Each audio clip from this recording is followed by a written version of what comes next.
Okay. Good evening and welcome to the Township Committee meeting of July 14th, 2020. Ms. Borak, please call the roll.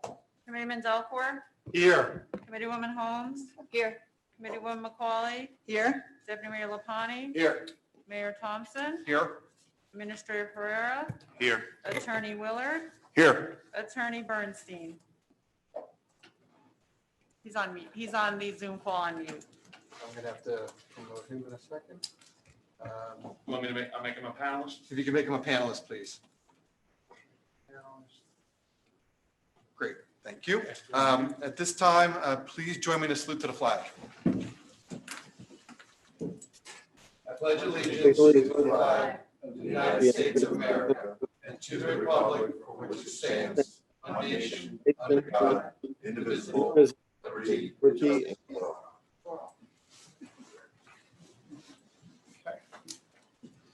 Please be advised that in accordance with the Open Public Meeting Act, notice of this meeting was made by the posting on the bulletin board at the Hillsborough Township Municipal Complex and on the Township website notifying the officially designated newspapers that this meeting would take place at the Hillsborough Township Municipal Complex at 7:30 p.m. on July 14th, 2020. Members of the public may also participate in this meeting via Zoom or via telephone, which was posted on our website and other various places. Before we continue, I just want to make note that there is a public hearing scheduled this evening for ordinance 2017. That ordinance would amend chapter 188 of the code of the Township of Hillsborough by adding section 113, 9 divorce planned residential district. And the consent of my colleagues, I would like to move this public hearing until the August 11th, 2020 Township Committee meeting without any further notice. Could I get a motion for that at this time? So moved. Second. Could I get a roll call, please? Committeeman Delcourt, Yes. Committeewoman Holmes, Yes. Committeewoman McCauley, Yes. Deputy Mayor Lapani, Yes. Mayor Thompson. Yes. So just to be crystal clear, ordinance 2020-17's public hearing will be held on August 11th, 2020 without any further notice. Okay, moving on to approval of the minutes. There's none at this time, so we'll move on to reports from committee liaisons. Committeeman Delcourt. Thank you, Mayor. Couple of items, recreation for our Parks and Rec group. We have a summer scrimmage series coming on to anyone that's looking to rekindle some sports activities, get in on the action, soccer or softball fields. The Hillsborough Parks Recreation Summer Scrimmage Series. It'll be a competitive pickup games with your friends from July. They'll run from July 20th to August 13th.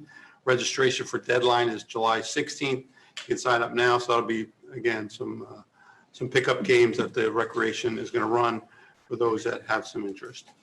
Well, we did have our summer camp that started last week, and despite the COVID-19 restrictions, we're happy to report that campers are enjoying themselves. And I'd like to thank all of the Parks and Rec team and the counselors for continuing to make it an experience worthwhile, despite all of the challenges they're facing. From the health department, the county is having their drive-through test center at Ryan Valley Community College. That'll continue to be open from 10 a.m. to 1 p.m. on Thursday, July the 16th. The testing, which is free of charge, is limited to county residents age 5 and older. An appointment and a valid identification are required. However, residents no longer need to obtain a physician's prescription in order to get a test. Appointments for the July 16th event can be scheduled online at somerset-100n.adlabscovidtest.com. We'll make sure that's on the website for you.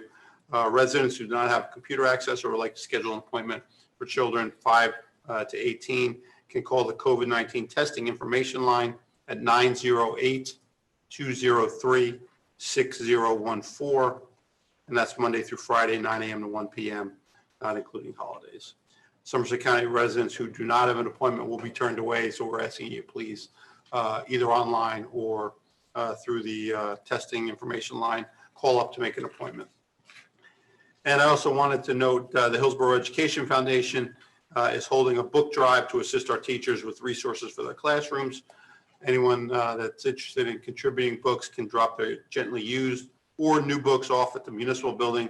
That event's going to be held on August 4th and 5th between 10 a.m. and 2 p.m. And any questions, you can please email hef.social@hef.org. Again, that's the Hillsborough Education Foundation, and thanks to them for putting this book drive together. Thank you, Mayor. That's all from me. Thank you, Commissioner. Committeewoman McCauley. Thank you, Mayor. Good evening, everyone. Just a few notes from me. From the Finance Department tonight, I just want to make note that by now you should have received your third quarter estimated tax bills. This is the amount you should be paying for August. The state of New Jersey has temporarily frozen the Homestead Benefit Program, and therefore that credit does not appear on your third quarter tax bill. If you have any questions at all, you can contact the tax department. Operation Secure Shred, there should be a availability at the Bedminster Township Public Works Building at 75 Miller Lane in Bedminster, New Jersey, from 9 to 1 p.m. or until trucks are filled. Again, that's July 18th from 9 to 1 p.m. And the residents can watch their documents. They can watch why their documents are shredded, so you're secure in the fact that they are definitely shredded in front of you. The event will be held rain or shine, and it's open to Somerset County residents only. Proof of residency is required, so you should have a current driver's license, a valid lease or tax bill or any other bill within a Somerset County address, and you can go there and shred your documents. Pre-registration is not required, and to comply with social distancing guidelines, residents must wear facial coverings and should be prepared to unload their items, but staff will be available to help if necessary. So please see Today e-News or the county website for further details on that. And that's it for me this evening, Mayor. Thank you. Thank you. Committeewoman Holmes. Okay, good evening. Good evening, everyone. The past weekend, I attended an Eagle Scout ceremony for William Murray from Troop 1776 from NESHANIC. Even after achieving his Eagle Scout, the highest rank, Will continues to be very active in the Boy Scouts, currently serving as senior patrol leader for his home troop 1776. He is on staff for BSA Patriots Path Council National Youth Leadership Training, which prepares scouts for leadership roles in their home troops. He has been elected to Order of the Arrow Chapter Chief. OA is a service organization within Boy Scouts. I want to say congratulations to Will and his family, because families really have to support scouts to get to this level. And it was a real honor to get to attend this ceremony and see this young man who is obviously headed for great success in his life. He started at Woodfern Elementary School as a Cub Scout, and he knew right away that he was going to go all the way to Eagle Scout. Okay, next I'd like to remind everyone again that there's still time to complete the 2020 census. The census is important because it impacts future planning and funding for infrastructure, future employment, training, and healthcare programs. To learn more about the impacts of the census or to complete it online, visit the website 2020census.gov. Take a few minutes and complete your census. That's all for me tonight. Thank you, Mayor. Thank you. Deputy Mayor LaPaglia. Thank you, Mayor. Just a couple of things. First, from the building department, obviously with the recent heat wave, HVAC replacement, a permit from the building department is always required if you need to replace your HVAC unit. This includes, but not limited to, hot water heaters, air conditioners, air handlers, furnaces, and mini splits. This type of work falls under the category of minor work, meaning the units can be replaced as long as the application is received by our office. In the case of an emergency such as no hot water or no AC in the summer, the work can be done as long as our office is notified and the application is submitted to our office within 72 hours. It is always best to check with the building department to inquire what forms are required for the scope of the work. Engineering department welcomes back residents, builders, and business owners into the municipal building. I'd like to thank the staff here for doing what they can to make the building open as for the orders of the governor, and those who can use it now are allowed to come in. Though the building is open, the engineering department would like the public to know that in order to assist with the social distancing requirements due to COVID-19, the public can save time and continue to drop off engineering permits and plans at our Dropbox area, which is located on the east side of the building at our employee entrance. The drop-off box is available during regular business hours of 8 a.m. to 4:30 p.m. or permits may be mailed into the municipal building. Why wait in line if you're just looking to drop something off? If you need to discuss something, the engineering department staff will be available at the counter, but you can also check our website for frequently asked questions or call the office to talk over the phone. And lastly, from DPW, the Public Works is now focusing on road repairs in advance of our chip seal program, along with the senior curbside cleanup program. There has been a greater participation in the cleanup programs, both curbside and drop-off. This is being attributed to the amount of time everyone is now at their homes, cleaning their house because they had nothing else to do during COVID-19. So I guess there's that honey-do list was getting done. Everyone realizes that these things they want to get rid of when they are looking at them more often. Spots to take part in this program are filling up quickly, so residents are urged to reserve their date. Please access the DPW link off the Hillsborough Township website for more information.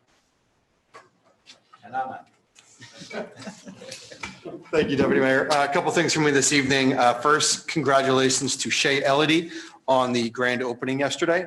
They are located across the street in Kingsbridge Plaza. I was joined by Deputy Mayor Lapani and Committeewoman Holmes for that ceremony. It is a great locally Hillsborough-owned business, so I strongly encourage everyone to go out and support it. The food was great. They gave us a little sampling, right? Everyone enjoyed the food, so I strongly encourage you to support all of our local business, but particularly a restaurant that's brave enough to open during COVID-19. I think we can all visit their locations. Okay, that's Shea Elodie, located right over in Kingsbridge Plaza. As we continue to normalize operations here at the municipal building, we are open to the public on Monday, started open to the public on Monday, July 6th from 8 a.m. to 4:30 p.m. Monday through Friday. The e-newsletter will now be issued on Tuesdays and Thursdays, and the COVID case count will be updated on our website daily, Monday through Friday. As always, you can stay connected with all the events via our e-news and Twitter. TV29 and the Hillsborough YouTube channel showcase our meetings and the Hillsborough The Good Life episodes and Hillsborough alerts for traffic and emergency notifications. This evening, we have two proclamations that we will read into the record. First up, one is for James Fox, who's an Eagle Scout. James Fox, who's a senior at Hillsborough High School and a member of Boy Scout Troop 89, has recently earned the rank of Eagle Scout. James's Eagle Scout project consisted of building a trophy case for the Hillsborough Middle School Music Department.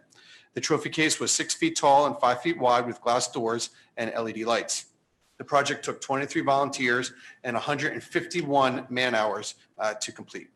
James served as a senior patrol leader, librarian, historian, webmaster, and junior assistant scoutmaster. James is an active member of the 3 Somerset County 4-H clubs, as well as a member of the Model Rockets and Technology clubs. James serves as an example to the youth of Hillsborough Township through this high level of leadership and community service, and we are very proud that he's a member of our community. Now, therefore, we proclaim that we, the mayor and the Hillsborough Township Committee, do hereby recognize and extend our sincere congratulations to James Fox for having achieved the rank of Eagle Scout, an honor for both himself and for those who guided him with best wishes on a bright future. So congratulations. Our second proclamation is for the Hillsborough High School class of 2020.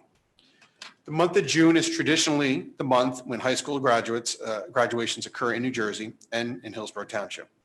The unprecedented COVID-19 pandemic resulted in the Hillsborough Township School District converting to an online learning environment in March of 2020. The seniors of Hillsborough Township School District have worked hard during these challenging times and completed the necessary requirements to graduate. Hillsborough seniors class of 2020 has demonstrated tremendous resilience, hard work, and fortitude despite these many challenges. As a result of COVID-19, these students have given up so many milestone events that make high school memorable, including sports seasons, theatrical performances, concerts, club activities, prom, spirits night, and graduation ceremonies. Throughout it all, 596 students graduated in the Hillsborough High School and Somerset County VOTEC and Technical High School class of 2020. Now therefore be it proclaimed that we, the mayor and the Hillsborough Township Committee, do hereby congratulate and honor all of the graduating seniors of the Hillsborough Township School District's class of 2020. Be it further proclaimed that we, the mayor and the Hillsborough Township Committee, recognize the graduating seniors on the important milestones in their lives and wish them great success in the future endeavors. So congratulations to all of them on behalf of my colleagues as well. This time, we're going to move on to new business. This is for matters that are not on the agenda. Again, I will mention that we are holding ordinance 2020-17, which was Roycebrook. We already took in action on that. So if you have a comment on an item that is not on the agenda later, if you could please raise your hand using Zoom. We have one hand raised. Two, okay. So I'm going to promote, I'm not sure who this is because it's just a phone number. So we're going to move to allow to talk. If you'd like to unmute yourself, please state your name and address for the record, please. My name's Roger Koch. I live on Tourist Drive in Hillsborough. Hi, Roger. Hi. You know, I recently reviewed a copy of the March 27th, the settlement agreement with the Fair Share Housing Center. And one of the terms says that the Fair Share Housing Center agrees that the township, through its adoption of a housing element and fair share plan, conforming with the terms of this agreement, and through that implementation of the plan, this agreement satisfies the obligations of the Mount Laurel Township. Now, my question is, I haven't heard of a public hearing where the township has actually proposed a fair share plan. Has that taken place and I missed it? So I do have Mr. Bernstein on the line, who is our Affordable Housing Counsel.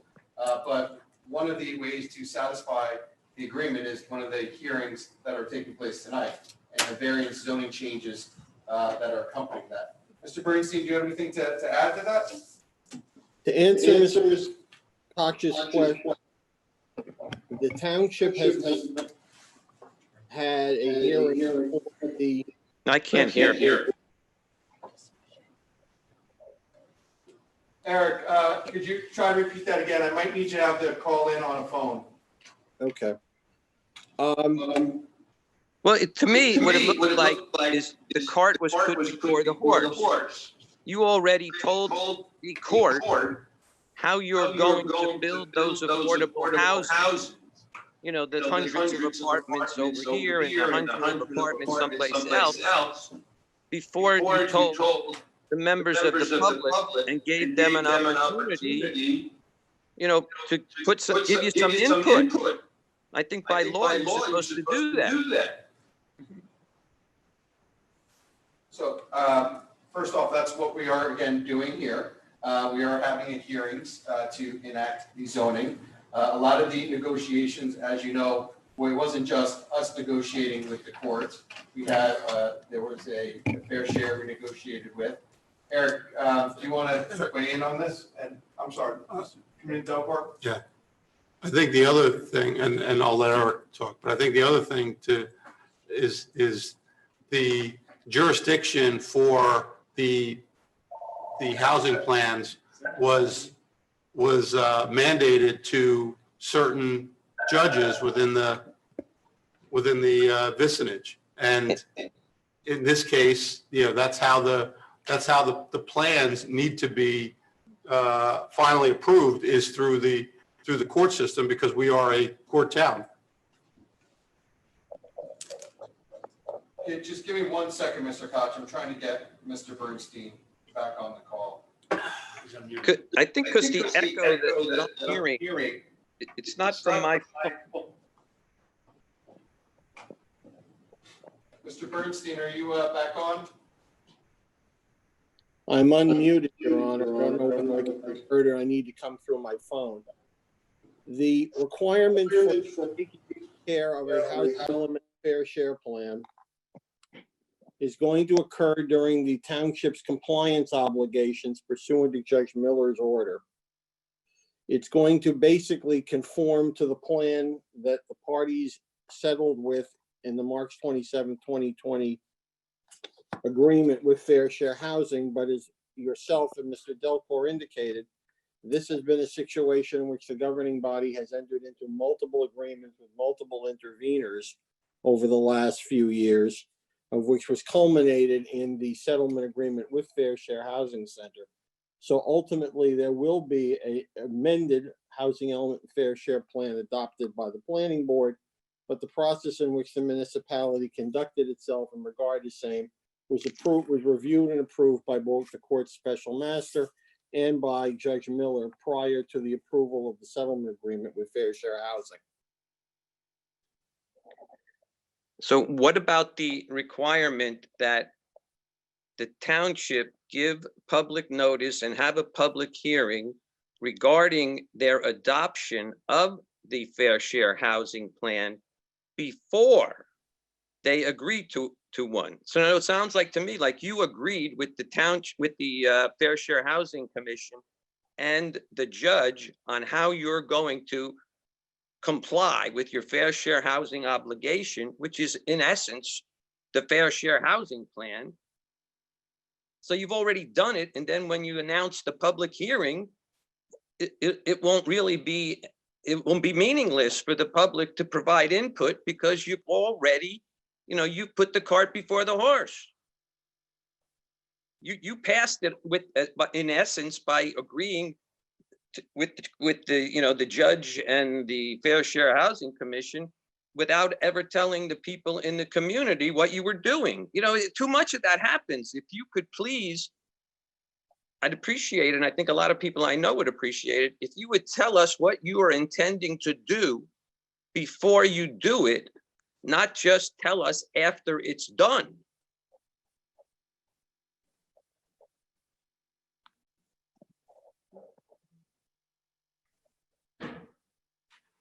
Sorry, Mr. Bernstein, do you have any other comments? I'm not going to engage in legal argument with Mr. Koch on this issue. The process that we followed appropriate was done transparently. There were multiple discussions regarding it. And when and if there is a housing element and fair share plan adopted as part of the compliance procedure, notice will be given prior to the planning board taking an action regarding same.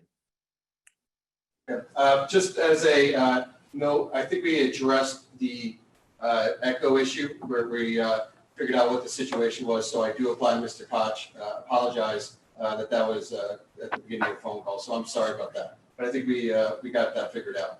Great, I'm sure someone can tell me. All right, thank you. 1 second.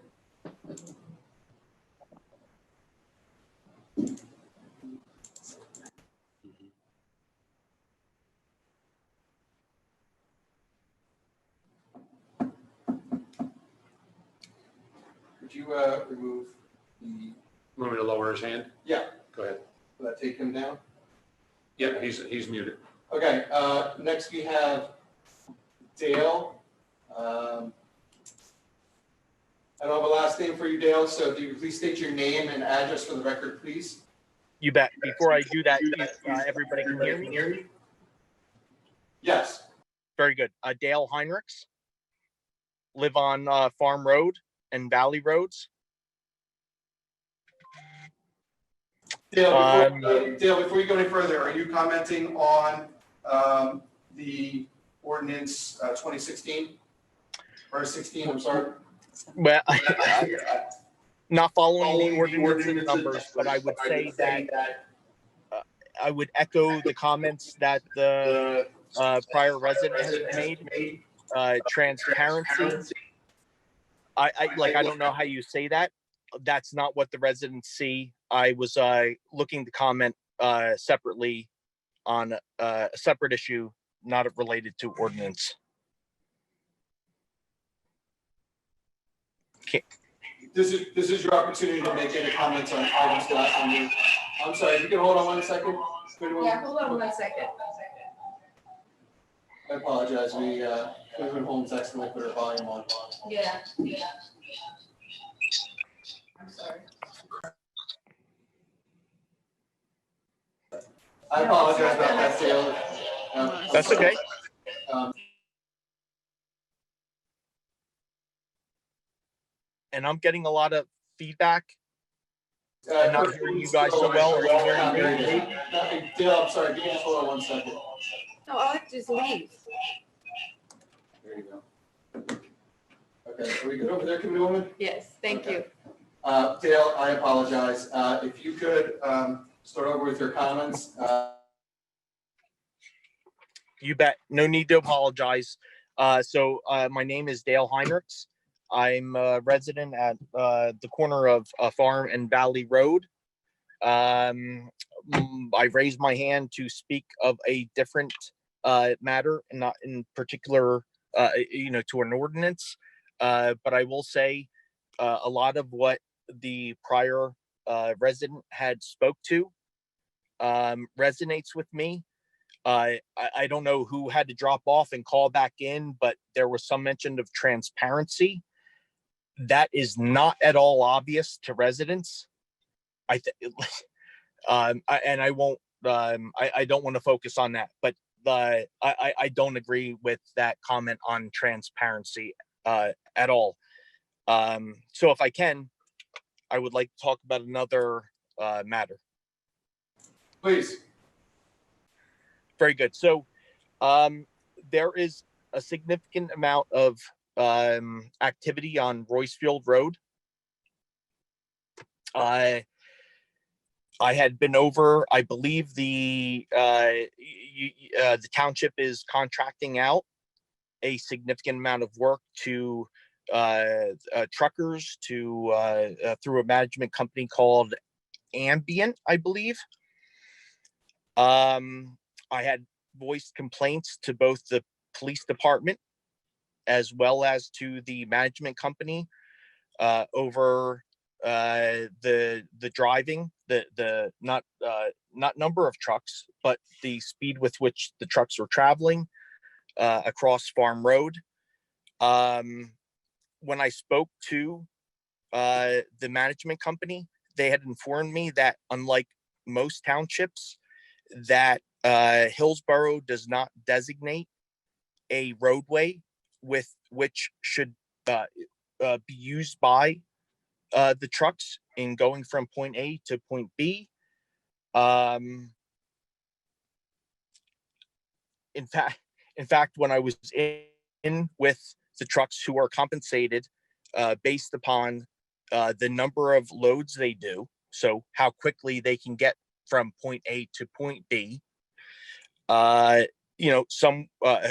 was in speaking with the manager, and some were concerned that they just made the train track over Roycefield. So what we find, given that the township doesn't provide a designated route, the trucks, which is large volume, early hours, go on residential roads, Roycefield Valley, Farm, Triangle, New Amwell.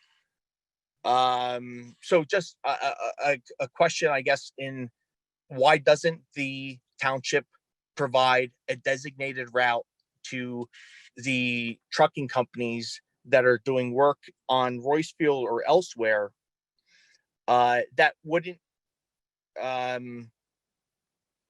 encourage their compensation to deliver a certain number of loads per day, as opposed to where they should be traveling, what roads, not residential, not farm, not New Amwell. Thank you. All right, just a couple comments real quick.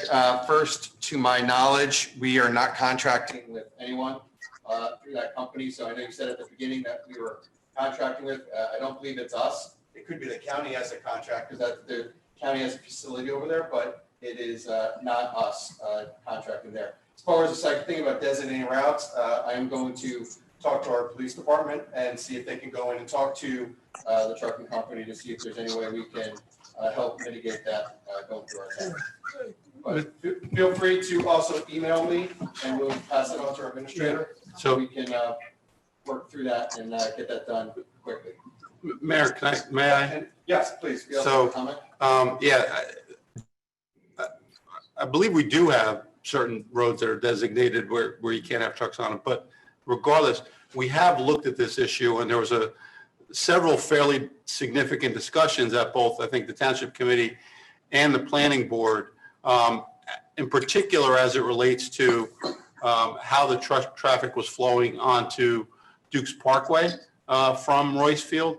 And there was, we've looked at different avenues to be able to have those trucks routed so that we can minimize the impact to the residential areas, and in particular, try to keep them from being in or traversing right in front of schools. So we've tried to limit it in that regard. And the other part of that equation that is being looked at is the Brown Avenue process. So there is we're already looking to extend Brown Avenue to a significant portion of those warehouses off of Royce Field. Whether it goes all the way through to Royce Field is a debate for another time, but there'll certainly be there is an approved extension of Brown Avenue that will reroute a significant amount of that warehouse traffic directly out to 206. So I just want to make sure that there's an understanding that, one, we're aware of the traffic. Two, we've had to try to mitigate the concerns around being in front of schools because we didn't want truck traffic near the schools. And three, the solution is really Brown Avenue, which is in process today. That's a good point. We should thank at this time our Senator Bateman, Senator Fryman, and Senator Zwicker, because they did work on getting money included in the budget. Originally, the governor held all that money temporarily, but that was released last year. And I can't believe that was a year ago. A year ago. Last August, I think it was, yeah. Yes, so. Hey, so I'm sorry, Mayor, can I ask a follow-up? Sure. Yeah, so we have not seen a decrease in traffic on Farm Road. Certainly, maybe New Amwell with the school may have seen a decrease in traffic. Has there been a commitment on the Brown Road funding and when something would be available? So that money was released by the governor. I think it was pretty late, like November of last year, when the money was finally released. So what we can do, again, send me an email and we'll follow up, because this is also involving the county, because the county's involved in the project, municipality and state. So there's a few moving parts, but if you send me an email, I can give you an update. Probably tomorrow we can get you an update exactly where that is. Very good. Thank you.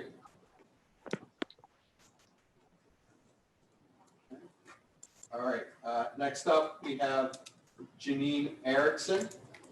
If you can unmute yourself and state your name and address for the record, please. Good evening, Janine Erickson, 37. I'm getting feedback. Sorry. Good, okay.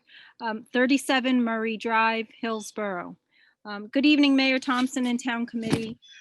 First, I just wanted to call in to say that I recently read an article in Tap Into regarding Bridgewater Township and how they needed to raise taxes and cut services due to the financial impact of COVID-19. With Bridgewater having a population similar to Hillsborough, the article really exemplified the great work that the mayor and the finance committee did to pass a tax increase. So again, I'd like to thank you all for that hard work and keeping everything going.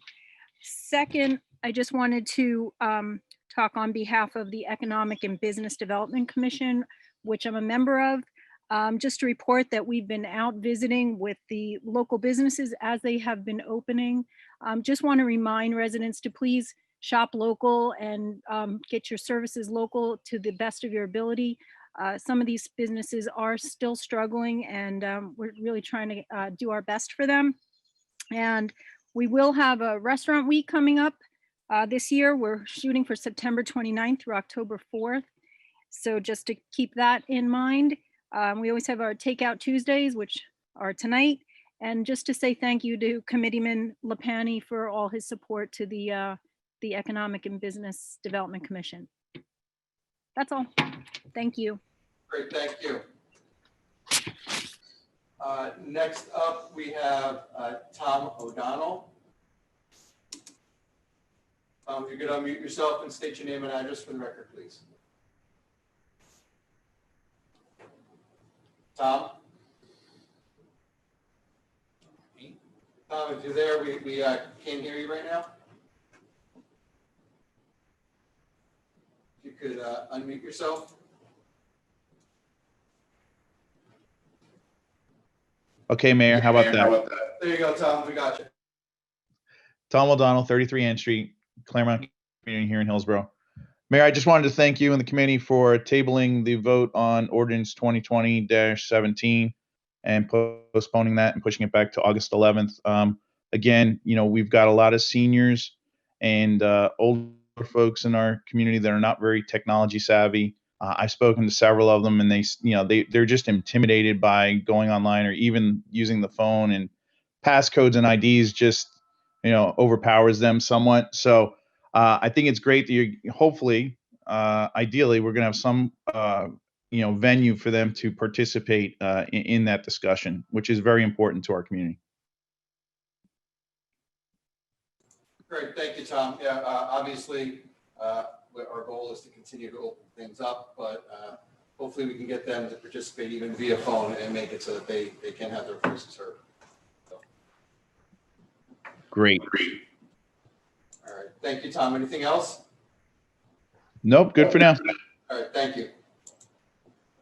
Okay, Merrill B., if you could state your name and address for the record, please. Yes, thank you. Can you hear me? Can you hear me? Sorry, we mute the line so that way there's no feedback. But yes, we can hear you. If you, if you could talk a little softer, because you're coming in kind of strong. Okay. Merrill Bisberg, 4 Hickory Hill Road. I just want to follow up on something that Mr. Koch said. He was talking about transparency before the settlement is completed, but I'd also like to mention transparency after it's completed. The March 27 settlement agreement that he is mentioning is not really listed in the set of planning documents, but it was found through an external search. It is on the township page, but I don't remember the township having a resolution to accept that document in front of the public. And it does obligate the town for rounds 2 and 3, and a lot of affordable housing, and by association, a lot of market rate housing. It's a major document. So does that not need to be brought into the light and ratified by resolution in a public meeting? We did get a PR piece, but we never, I don't remember seeing the document itself brought before the public. It was voted on at one of our executive sessions. I think it might have been that same night. So that's when we did adopt a resolution on that. I don't have the date in front of me, and I apologize for that, but it was right around that March date, I believe, that you. Well, actually, it was on April 14th, and only your signature and Pam's are on it. That's why I'm asking about it being voted on. It was done via the executive session, and all 5 members of the governing body voted in the affirmative at that meeting. And I don't know if the minutes of that executive session are out yet. They wouldn't be made to the public. It wouldn't be made, not yet. Okay. They're not public. They're not yet, but I prior can assure you, to all the 5 meeting. members of the statute committee did vote in the affirmative on that. The minutes did come out at the end of May. They're not attached to the meeting itself. That's one of the things about Civic Clerk. It would be good if the minutes, instead of being embedded in the meeting later, where the minutes are issued, that they were actually associated with the meeting that the minutes are referring to. But it did not say that in the minutes. It didn't say that it was voted on. It said no action was needed at this time. I have to go back and look, because I can assure you, we all had to vote on it before it could be settled with the courts, so we will have to take a look at that. But feel free to send me an email, and I'll follow up with you tomorrow, if that's okay? I'm sorry, I didn't hear that. Was that with me? Yeah, I'm sorry, Meryl, if you could just send me an email, and I'll be happy to follow up with you tomorrow, and we could just get that information over to you. Okay.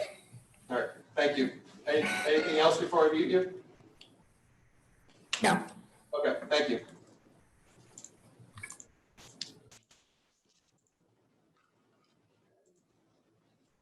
Next up, we have Jim Lavrenchak.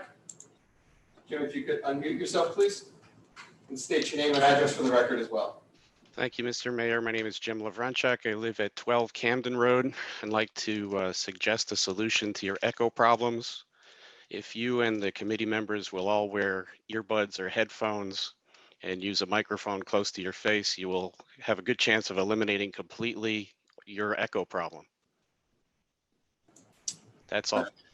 No, Jim, I appreciate it. We might have to consider that for the next one. What I'd really like is for us all to be in the same room and be past COVID, but since I don't believe that that will be happening anytime soon, we might have to take that up for the next meeting. Yeah, because you're in the same room, you have the echo problem. I appreciate it. We'll have to look into that for the next meeting as a way to address that. So Thank you. Jim. I appreciate it.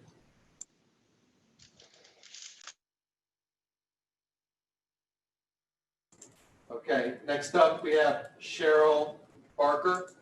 Cheryl, if you could unmute your line and state your name and address for the record, please.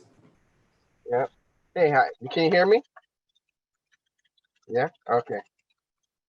Yes, we can hear you. All right. Thank you, Mr. Mayor. It's actually Greg Barker. I live 900 H Merritt Drive in the Somerset Park community. Within that community, you have a little small little park for the kids. There's like a spinny merry-go-round, and then there's also a jungle gym there. So right now it's fenced around. Is it okay for you to come and remove it? Can we remove the fencing around that? I believe, I'm not positive, that is privately owned and not a township park, but I have to verify that. I think that's a park that's owned by the community that's there. If it's not, I will have our team look at it, because we have opened up the parks here in town based on the governor's executive orders. So we will follow up on that. I'm not 100%. I don't believe that's one of our parks. I think that's part of your community. And it would be. That's what they were telling us, that that's the reason why. But also, I guess after you look into to find out if it belongs to you, there's also a bench there that needs to be repaired. Me and a couple of families went in and we remulched all of the jungle gym, and we spray painted everything, and everything's looking good. But the benches, we don't have the treated wood in order to repair the benches. So if that's when you research to find out who it belongs to, if they can go ahead and fix up the benches as well. There's just one bench.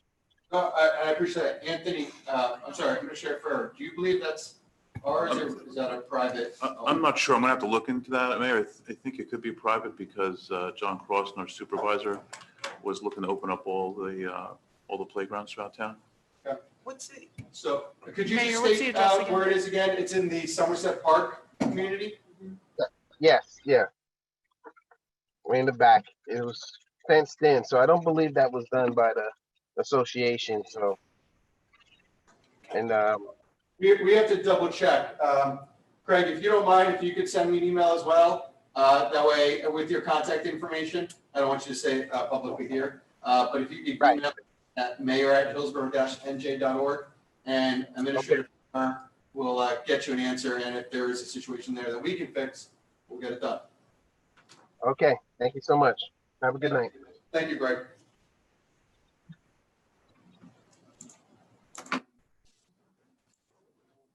Okay, next up is Susan.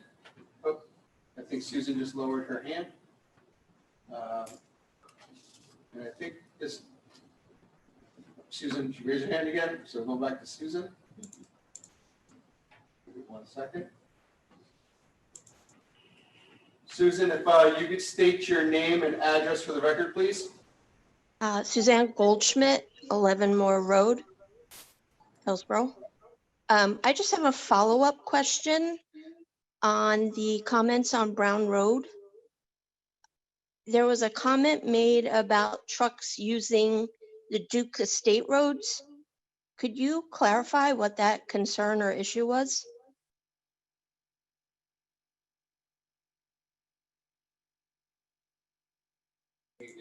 There you go. So the issue was that there was a discussion around, because of the size of the road and the amount of pedestrian traffic that crosses at Duke's Parkway, just wanted to ensure that there was it was a safe area for trucks to travel. And I think some of the truckers have, because of the narrowness of that road, are now utilizing other paths to get out to 206, which is why we were noting that the Brown Avenue from Roycefield is really the preferred route, so that they don't go either on Dukes with all the pedestrian traffic, or through the communities, or by the schools. And that's part of the resolution and the solution that's in place to reroute some of that truck traffic. Was that a request made by the Duke Estate, or is that just a police and or township request? It was a safety measure that we wanted to ensure that we weren't having trucks that were too large to really be able to safely travel on that road, and two, to ensure that the pedestrians were safe. But certainly Dukes was concerned about that too, given the amount of traffic and their employees that are on that intersection as well. Okay, I'll save the rest of my follow-up for the ordinance. Thank you. Thank you. Okay. We have 2 additional speakers.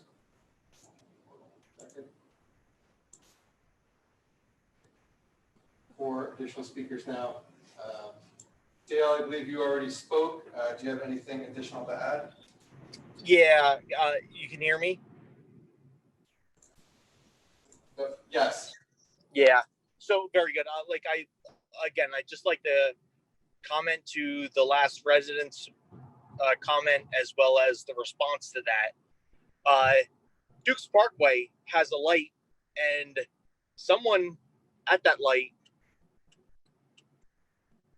ensuring safety with passing residents over Duke's Parkway.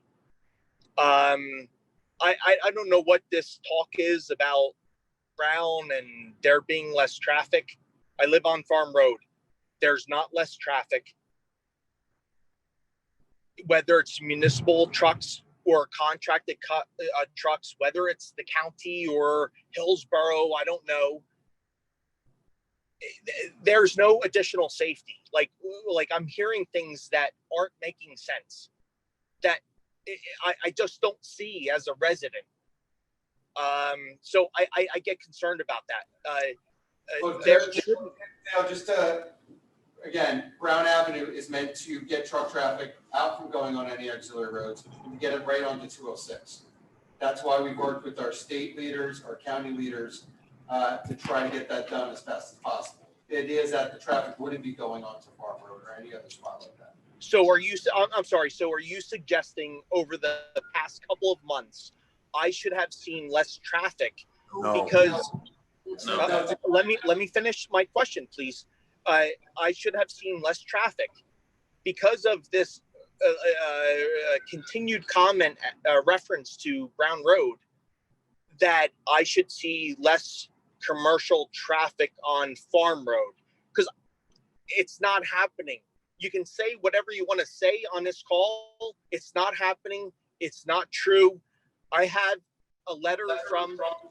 The road's not built yet. That's what we're saying. You gotta listen. The road will be built. What happened was, after our legislative leaders, Bateman, Fryman, and Zwicker, fought hard in last year's budget to get money added that would create Brown Avenue. As you may recall, the governor froze numerous line items, including the Brown Avenue line item. And again, credit where credit is due to Senator Bateman, Senator Fryman, and Senator Zwicker, fought throughout the summer and into the early fall to get that money released. It was finally released. When it was released, the next planning stage could start taking place. So Okay. the truck traffic, you would not have seen the truck traffic stop yet. Okay. Because we are currently working to get it done. And again, if everything kind of got held up for various reasons, notably, the governor froze the funds throughout the entire summer, which made it a little more difficult. Yeah, and thank you, Mayor. I mean, that makes sense. The only thing I'll say is I thought I heard a couple of comments from the same person suggesting something different in terms of what we would expect and safety across schools and in residents. We're not seeing that. If I misinterpreted that wasn't happening today, but we should expect it in a month or 6 months, that's not what I heard. Just so we're clear, and those were my comments. This is Frank Delcourt. Dale, if it wasn't clear, the issue of the truck traffic on Farm and the surrounding areas has been an ongoing issue. We are aware of it, and we've looked at options and solutions, and Brown Avenue is the best solution, and it's in process of being done. When I said about the schools, that was we did not want to reroute truck traffic so that it wasn't on something like Farm Road, but instead crossed in front of somewhere where we've got elementary schools. So the solutions are in place. The problem is recognized, and we're trying to work through a plan to fix it. Okay. Hey, Frank, and I appreciate that. I appreciate that. The one thing I would say is whether it's a school or it's an access road that goes from a ball field that runs down valley across Farm, someone has deemed it like you can't cross New Amwell because of the school. And yet, like I there are families crossing, walking, biking across Farm Road along the access road. So whatever criteria has been applied to certain commercial traffic can't go across New Amwell has not been applied across Farm Road. And maybe there's not a possibility, but we just, let's not pretend that there aren't different criteria being applied to different areas because of convenience and need for commercial traffic to find their way to 206. Okay, again, thank you for your Thank you. comments, Dale. All right, next up is Lewis. I don't want to get your last name wrong there. Piscicata? How do you do, Lewis?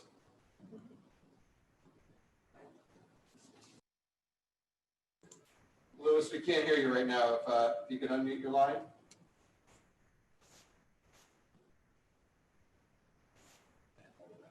Can you hear me? Lewis, we got you now. Yes. State your name Okay. for the record. Sure. Louis Pashota, 18 Moore Road. This Brown Road has been in progress for over 20 years. It's been penciled in on the map.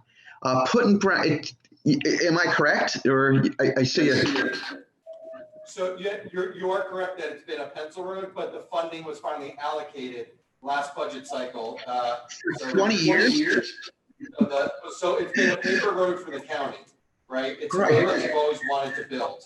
With no need It's to deciding if the need was there. Right. Working with the state, our legislative delegation got the money, and now it's finally moving forward.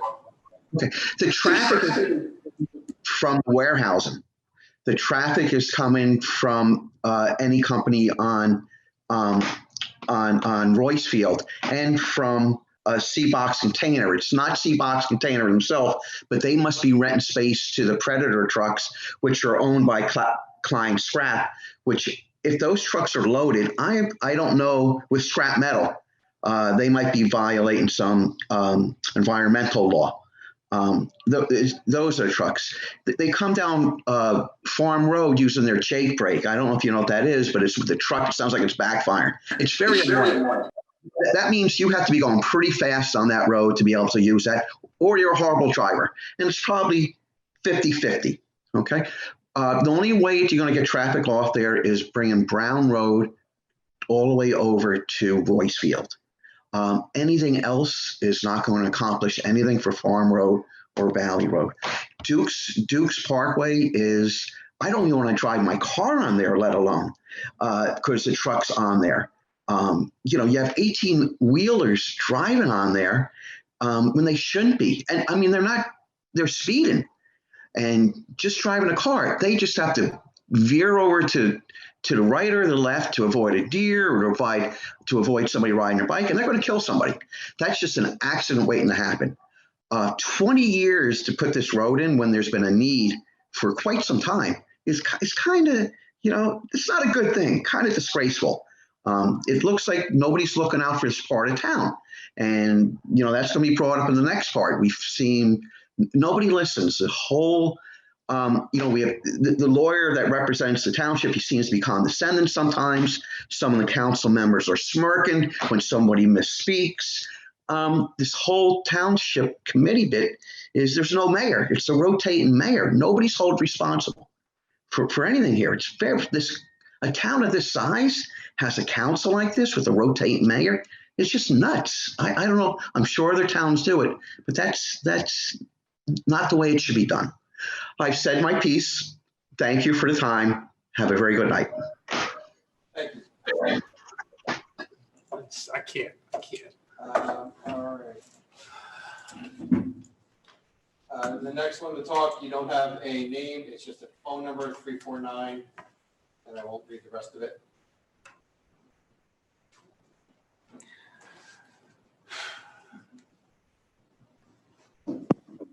Hello? Yes, state your name and to the address for the record, please. Yes, this is Roger Koch. I live on Torres Drive in Hillsborough.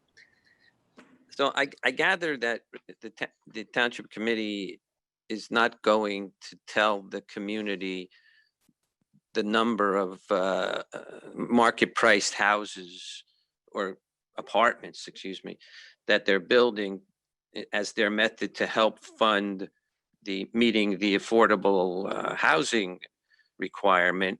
But I'd like to know why the Township Committee didn't use and donate some of the 300 some odd acres that you bought for, I think, $40 million, and donate some of that to help fund a nonprofit developer to build quite a few affordable housing there and lessen the need to overcrowd the community with all of these apartment complexes.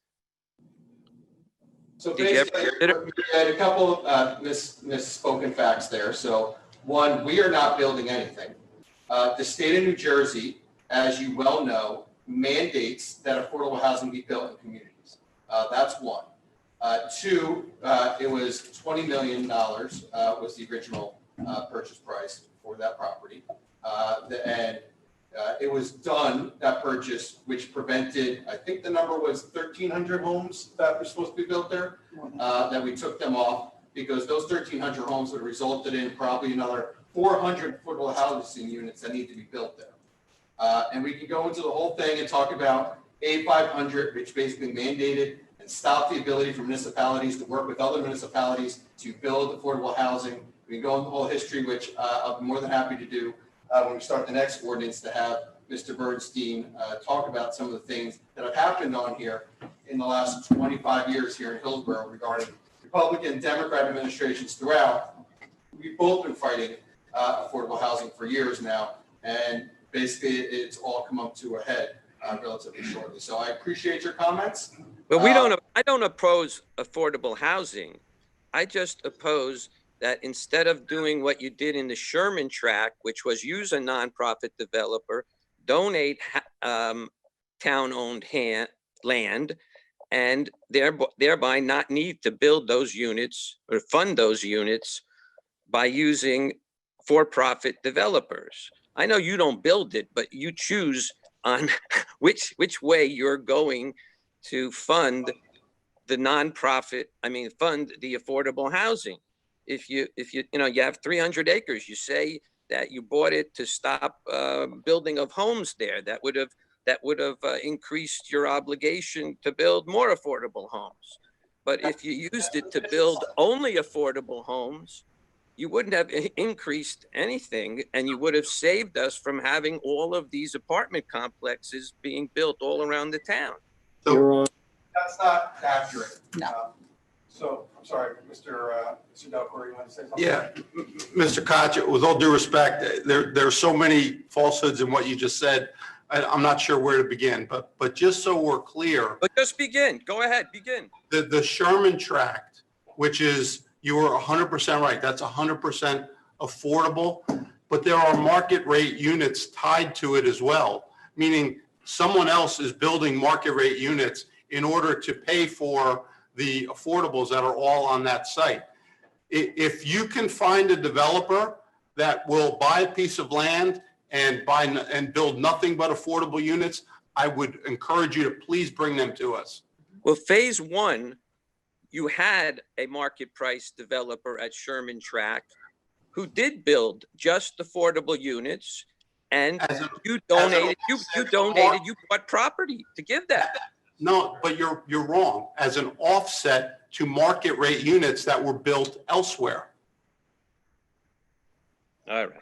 So why not do it in what you have 300 acres. You could donate 20, 40 acres and build a lot of affordable units.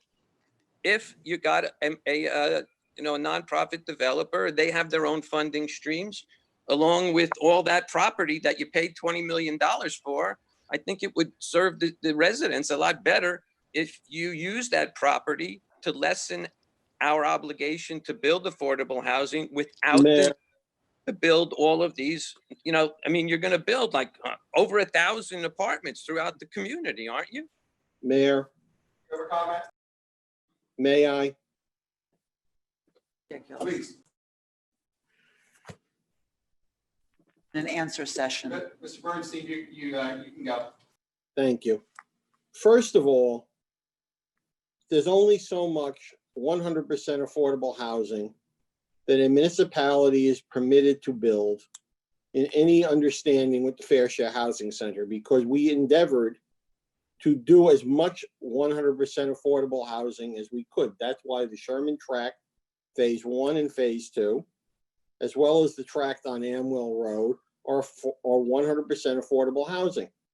But you cannot build throughout a municipality only 100% affordable housing. Additionally, you cannot take the acreage from the old Hillsborough property site and convert it into affordable housing somehow as an offset, because what we got by taking the property out of our obligation was to reduce the obligation we had to build. It's not a situation where if you take the property and build X hundred units, you have less obligation. All you would be doing is taking care of the obligation generated by putting the property into residential provisions on that property. Wouldn't have reduced the total number of units. We did everything in our powers to reduce the total number of market rate units by obtaining a 24% set aside throughout every project where we had an intervener in order to reduce the total number of of market rate housing mandated as part of this situation. There are over 200, almost 250 affordable housing units that are all affordable housing. As Mr. Delcourt correctly pointed out, Phase 2 is tied to an application for one of the interveners where they are building fewer market rate units on a site and building the affordable housing units on the Sherman property, Phase 2. But to equate the fact that you can go around town, any town, not just Hillsborough, and build nothing but affordable housing is contrary to what the courts have mandated what any developer will do, and trust me, we tried very hard to reduce the amount of both affordable housing and market rate housing that we were obligated to provide under this round, which everybody has tended to forget is a 27-year round. This is a time period from 1998 to 2025 that we have been obligated to take care of, along with all the other municipalities, based on the actions of the courts over these years and the legislature's failure to take action regarding same.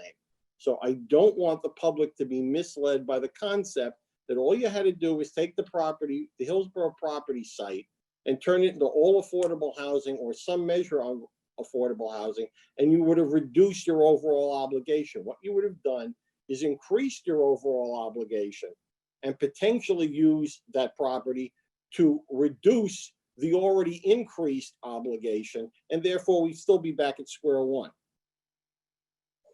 You're saying when you build affordable housing, that increases your obligation to build more affordable housing? No, when you put an entire property, Mr. Cox, into, because the municipality received what is known as a vacant land analysis, because based on the overall developable land in town, our number would have been significantly higher than the number that was ultimately resolved at.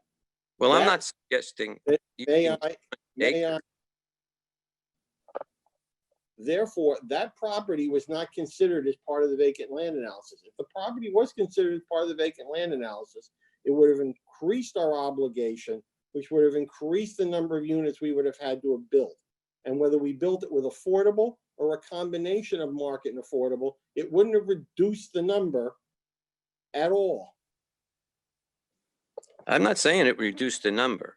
I'm saying that you would have been able to build those affordable units. I'm not saying you use 300 acres, use 10 acres, use 5 acres, and donate that property, and then with a nonprofit developer, you would have been able to build some of your obligation of affordable housing without the need to have for-profit developers building market price units. That's all. Just make one or two of them.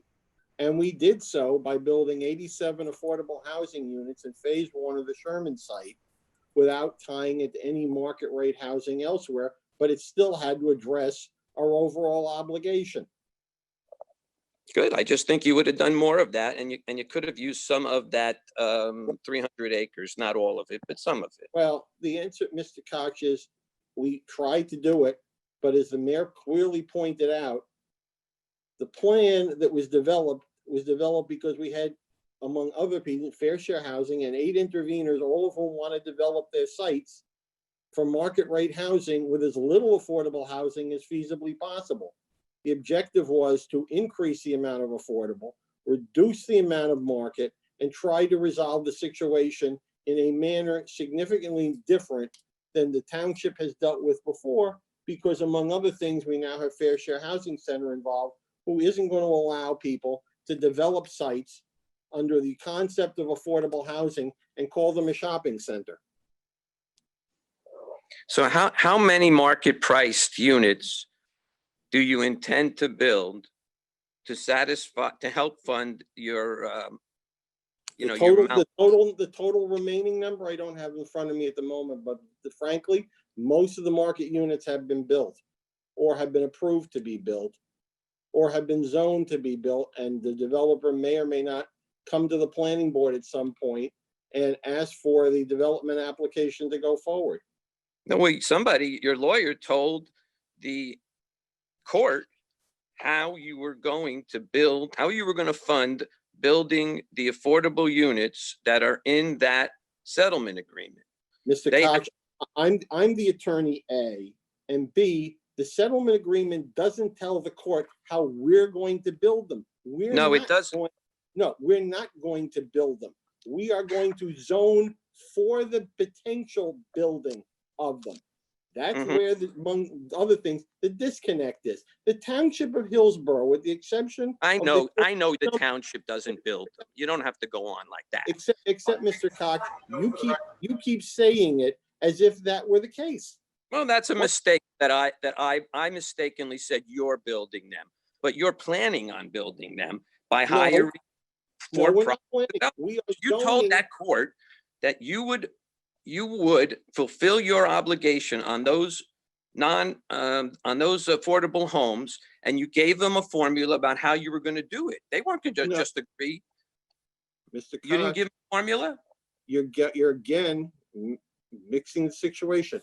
The township zones, and I'm not going to go back and forth on it anymore. The township zones property in accordance with the developers who have sought intervention status because they are ready, willing, and able to build on top of our obligation to build affordable housing under this current round. The townships.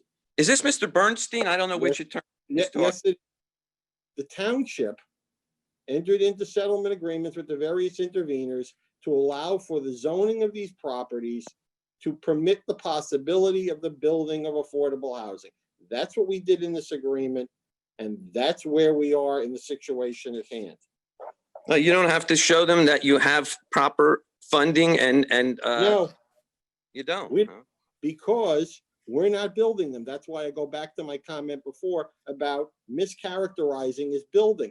No, you have to show them that you have builders. Don't you have to show them that you have builders who have adequate funding to build the units that you are proposing to fulfill your obligation? No, they have adequate funding and availability at the time they submit their applications to build on the property zone. As part of the settlement agreement, they were all approved by the court, not just the Fair Share Housing Center agreement, but the prior settlement agreements that were entered into with all the interveners prior to this settlement agreement with Fair Share Housing that set forth their obligations under what was the ultimate umbrella of this settlement agreement. But every intervener had a prior settlement agreement approved by the court for their properties before we settled up with Fair Share Housing Center. Mr. Koch, Mr. Bernstein, as much as I appreciate having two attorneys go back and forth I apologize, Your Honor. for numerous times, if we could, if there's any other comments, not questions, I'd really like to give the other people an opportunity to speak. Okay, seeing none, thank you.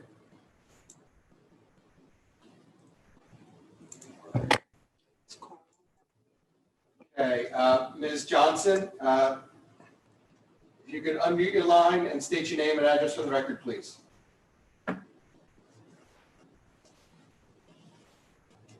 Ms. Johnson? Okay, I'm going to come back to you if that's okay. Next up, we have Carl. And again, if you already spoke, if you could please be concise, because there are, we do have a hearing tonight, and I want to give everyone an opportunity to speak. So, Carl, I don't have a last name. If you could state your name and address for the record, please. Yes, hi, Mr. Mayor. It's Carl Srirachi, Simonson Lane. Just felt compelled to sort of chime into the previous discussion. First off, for the benefit of the viewing public, with regards to Mr. Koch, just to be known that he is a known local political operative who's taken this opportunity to create confusion over affordable housing and mischaracterizing and again, creating confusion with some of his statements there. To the public, I strongly recommend that they go to the Townships YouTube channel to look for the April 2019 town hall meeting that took place on affordable housing to get the entire history and the facts that were provided, during that hearing, and to hear directly from experts. And, as we know from, and Mr. Koch could actually just go down the street to Mr. Fryman's office and discuss with him why the legislature, and I think you guys may have commented on that already, that the legislature has not enacted any reforms, which has led to the Supreme Court, or state Supreme Court, to remand it to the states and actually give power to fair share housing in these discussions. And while it would be nice to find nonprofits to provide that, there is a timeline and a clock, and the courts are not that accommodating, and only not with fair share housing will wait around for nonprofits. They want their affordable housing built, and unfortunately, this is a Trenton problem, and Trenton, has unfortunately dropped the ball in resolving this. That's all I have to say. Thank you. Thank you. We're going to go back to Danetta. Again, Danetta, if you could please unmute your line and state your name and address for the record, please. Hello, this is Donetta Johnson, 1 Taylor Street. Good evening, Mayor and Township Council, Township Committee. It's really good to see you all. I hope you all are well. So I just want to piggyback on some of the comments with regard to affordable housing. And I'm just wrapping my head around affordable housing because I too have been concerned about everything that I see, all the building that I see going on in town. So I've been talking to a lot of residents, and from what I understand, there's at least a 1-year wait list for affordable housing in Hillsborough. Affordable housing is really important for the people that live here. It's a wonderful and fair way that Hillsborough has housing that can accommodate our heroic essential workers that work in our shops and our restaurants, our young professionals. That includes police officers, postal workers, recent college grads, young families, and single parents. So I'm not sure why the Township Committee has fought it over the preceding years. So I just want to state that I think that affordable housing is good and that we need it. And so I am looking forward to how we can get this in place and do it fairly and do it in a way that makes sense. My second comment is about, I just want to say that, the past couple of months have been a really rough time across the nation. With the pandemic has laid bare some of the inequities that we see across America with regard to healthcare, employment, housing, as I just spoke to, policing, and on June 13th, Hillsborough had a march that a ton of residents came out. I think there were approximately 1,200 residents that came out. This was a Black Lives Matter protest. And besides Olivia Holmes and Officer John Johnson, who I was happy to see, I didn't see anyone else from the township show up. And that, I must say, really concerned me as an African American living in this township for over 30 years. So my question to you is, does the Township Committee believe that Black Lives Matter? So that's question one. And I know the Township Committee, a couple of students came to you in January with an anti-racist proclamation that was awesome. And I know you guys signed it. And I know on the Township website, there's further verbiage that you're against racism and things like that. But there have been issues going on in this town. There's been an uptick of incidences and bigotry that I've heard a lot about. So besides the signing of the proclamation and the verbiage, has the Township Committee engaged in any training or any activities, or do we have any events that will promote healing across this town? Because this township is like every other township in America, and there are problems here that need fixing, that absolutely need fixing. And so as a resident, I want to know that my Township Committee is concerned about this and that is active in creating the solutions for this.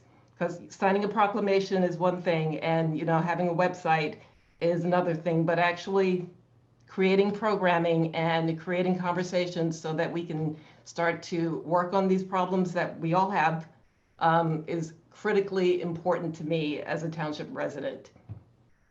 I'll take comments. Well, thank you for your comments.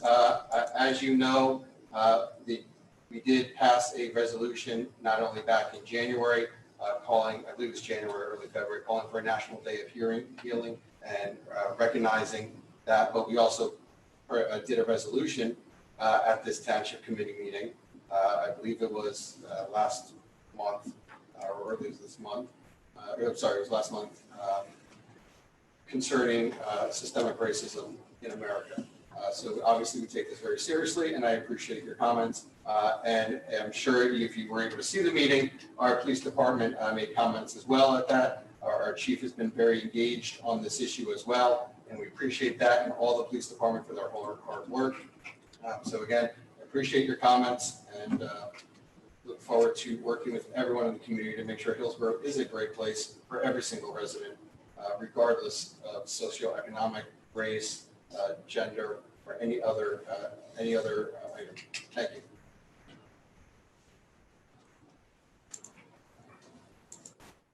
All right, next up we have, I believe it's Natalie and Silver, and I can't see the rest of your name. If you could please state your name and address for the record, please.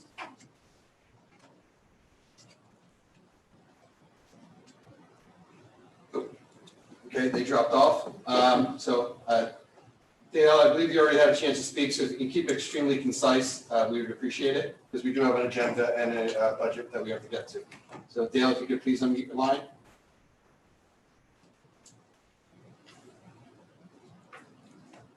Dale? Can you guys hear me? We can. If you could please keep it concise. Sorry, I apologize. I'll keep it concise. Like, listen, I hear Frank, I hear the lawyer's comments, I hear mandates and no choices. Nobody's mandated that the people least able to afford homes should live along train tracks. My God, like what has this come to? I look forward to August 11th. I suspect, right, this is now the third postponement of the discussion that needs to be had. I implore to the council members that if you don't, you're confused, and I don't want you to make comments unnecessarily. We are hearing the ordinance tonight that would affect the Valley Road area and two other sections of town. So I don't want you to think that's being postponed. What's being postponed is the Royce Brook. Oh, good. Okay. Yeah, you guys were talking numbers and stuff, and residents don't resonate with that. So what time will the that discussion be held? Literally right after you get done speaking, I'm going to close the public and we're going to move on to that. Awesome. Look forward to it. Thank you. All right. Thanks, Dale. Okay. Lower the hand. All right. So they're seeing no other comments on the public, new business. We're going to move on to we're going to move on to the public hearing. This evening we have a public hearing pursuant to NJSA at 40:1125 on pre-qualification regulations for a potential for the phase 3 repair and restoration of the main house roof of the historic Vanderveer house located in Hillsborough Township. That hearing is being tabled until August 11th as a result of an additional publication requirement. So now moving on to 2020-16, which is an ordinance amending 188 Land Use and Development, Article 5, Districts and Standards, Section 188-113.4, GV Green Village District, Section 188-113.5, Town Center District, and adding a new Section 188-113.8, Multifamily Inclusionary District 1, MFID 1. The proposed ordinance includes 3 sections, 2 of which amend existing zoning districts and 1 creating an entirely new zone. Section 1 of the ordinance would amend the existing Green Village District by increasing the maximum number of dwelling units currently permitted in the district by 3 units from 599 to 603. The additional units would be located in existing buildings in the Green Village development located on Route 206 northbound, and all 3 units would meet affordability standards. Section 2 would add a new overlay to the existing Town Center District. The multifamily age-restricted inclusionary overlay district would apply to Lot 12 and Block 178 located on Amwell Road eastbound, adjacent to the Amwell Mall Shopping Center. The new overlay district would permit a construction of up to 42 age-restricted units, 55 plus years old, in a single-use multifamily building on a 4-acre lot. A minimum of 33% of the units would meet affordability standards. The overall development would otherwise conform with all other applicable town council, or I'm sorry, TC district standards. Last, section 3 would create a new zone, multifamily inclusionary District 1 on lot 227 and block 151.09, which is a 44-acre parcel with frontage on Valley Road and a northern boundary formed by the Norfolk Southern Railroad. The property is presently zoned industrial. The purpose of this new zone is to establish a multifamily residential district that provides for affordable housing, including housing for special needs population. Both multifamily dwellings and townhouses would be permitted. The maximum number of units in the district would be capped at 223 with a minimum of 34 units meeting affordability standards. No less than 40% of the tract would be devoted to open space. Okay. At this time, may I have a motion to open the public hearing on ordinance 220-16? So move, Mayor. Second. We're first and second. All in favor? Aye. Aye. Any opposed? Seeing none. Any discussion from the dais? I'm going to hold my comments until the end. I just have a question. I guess it's for our lawyer, because you had told me at the beginning of the meeting that this is under litigation and we may Possible. be. Possible. So my question is, since we may be extradited, or what did you call it, deposed? Yes. Is it possible to amend any of the zoning part of this ordinance at this time? Because I have a couple of things that I would, love to be more specific about in this ordinance. Mr. Bernstein, could you speak to that, please? I believe the question from Committeewoman Holmes is if we can make any amendments to this ordinance tonight without, or what would that mean if we do make amendments? If you could just go into the whole process. To make amendments to an ordinance normally would require the reintroduction, and I'm talking about in general, the reintroduction of an ordinance, first reading, placing back the planning board, second reading. But this is not a quote normal zoning ordinance. This is a zoning ordinance created as part of a settlement pursuant to the one piece of the township's affordable housing plan. If the township were to seek to amend this ordinance, contrary to what the parties entered into as part of the settlement, approved by the court special master and certified by the court, we would end up in violation of the settlement agreement we have and leave ourselves potentially open to an enforcement agreement or other issues related thereto. So take out county detention basins as open space, something like that. We can't do that tonight, or we could possibly be sued. That's correct. Thank you. Sorry, seeing any other comments from the floor, from the dais, I apologize. We're going to move on to public comments from individuals in the audience, comments on the floor. So if you could raise your hand, I will take them in order that they popped up. I appreciate it. First up. We need a motion We need a first, motion. Doug, or? Oh, I'm sorry. No? I already did, we all in favor. Comments from the, you're not adopting yet, you're just. We're not adopting. taking We go to close. Okay. We already did a motion to open the public. Yep. Okay. First up this evening, Ms. Lay, if you could state your name and address for the record, please. Tuyan Lay for Ivy Lane. Can you hear me clearly? Yes, I'm sorry. There's a delay when everyone asks that, just so you know, because we have to quickly unmute the line. So my apologies, but Ms. Lay, please, the floor is yours. Okay, thank you. So when Brookhaven Lofts was originally built and you introduced the first ordinance, the developer agreed to add sidewalks and other agreements. So is it possible for the Township Committee to confirm that those agreements are met before approving additional construction?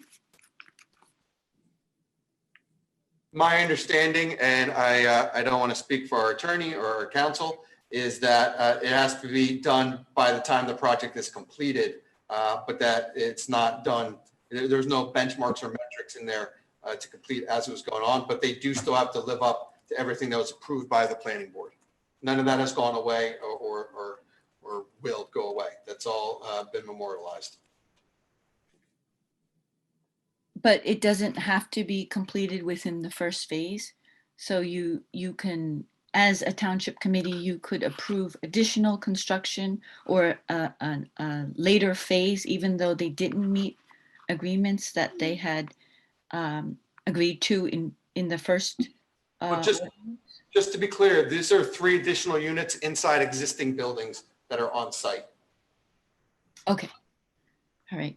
So But we can certainly talk to the developer and encourage them to move quicker. I mean, that we can certainly have that conversation with our township engineer.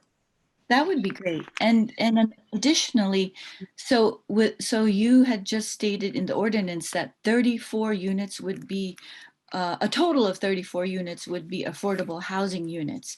So how much of the affordable housing obligation is met by this particular development, Brookhaven Lofts? Only speaking to what this ordinance amendment is doing tonight, is there 3 affordable housing units in Brookhaven Lofts? 3.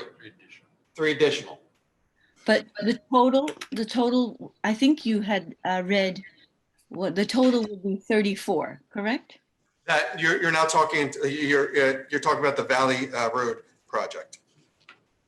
Okay, so how many, all right, then how many affordable housing units are in the Brookhaven Lofts development? I don't have that number off the top of my head. I apologize. We can certainly get that for you, but what's that? No, that's not Brookhaven. That's 146. It's 146 in Brookhaven? Mm-hmm. With these 3.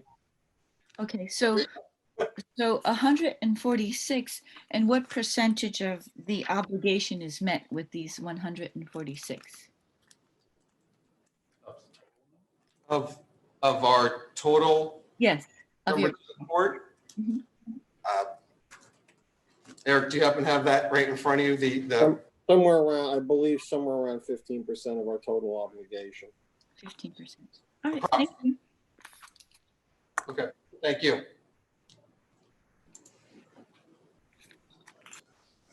Okay.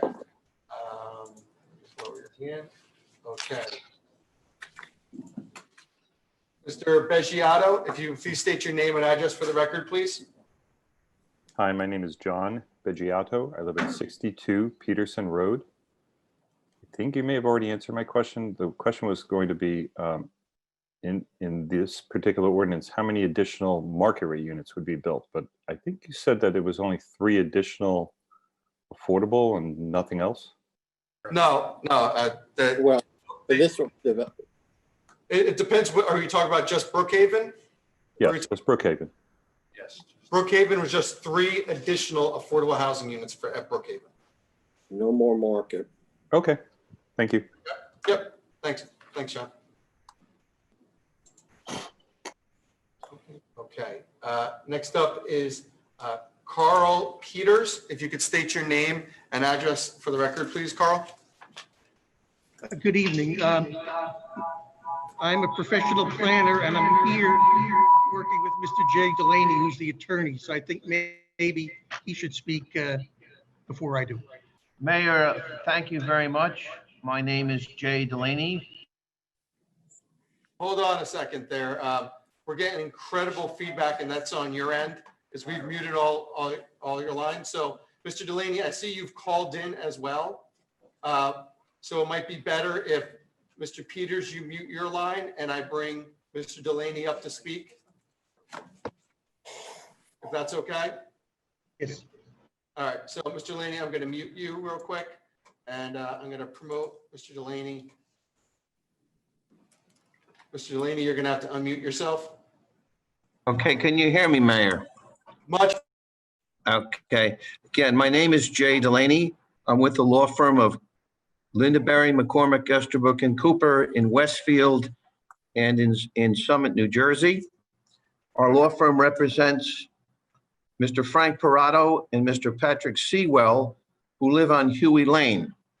And let me say the thank you. We greatly appreciate it. We've had discussions with Mr.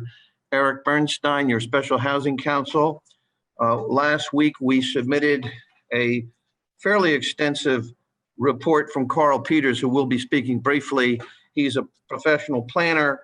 And let me start by saying my clients are not opposed to affordable housing. They're very much in favor of the policy, but they think this current ordinance as proposed can be ameliorated and improved very significantly for everybody, the township, my clients, and the future owners of the housing there. Hopefully you've had a chance to review Mr. Peters' report.